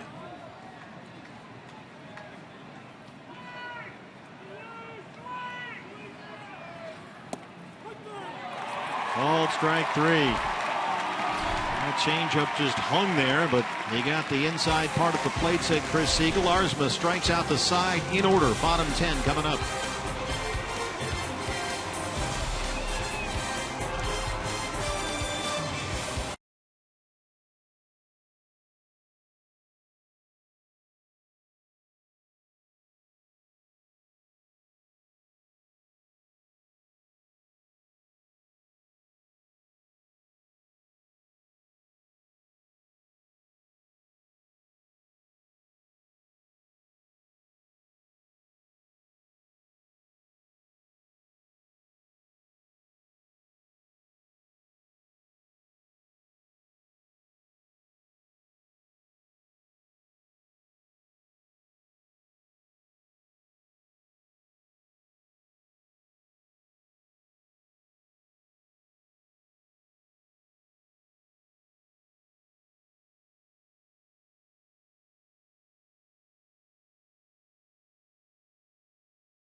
Off, base hit away from Michael Bourne with 2 outs in the 9th. This, if it lands, wins it.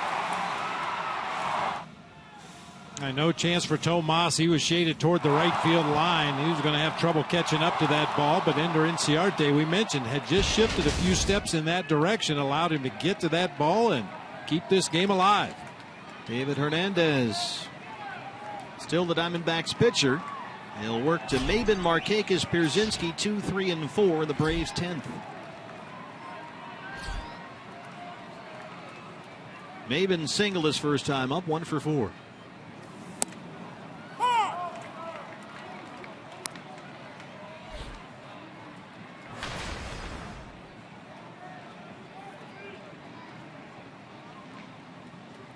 Got 2 lefties coming up in Markakis and Pierzynski. And Chip Hale has got his other lefty. We've already seen Andrew Chafin, Keith Hessler, who pitched last night warming up at the Diamondback bullpen. Hessler worked 2/3 of an inning, gave up 3 runs on 3 hits. 1-1 to MAYBIN.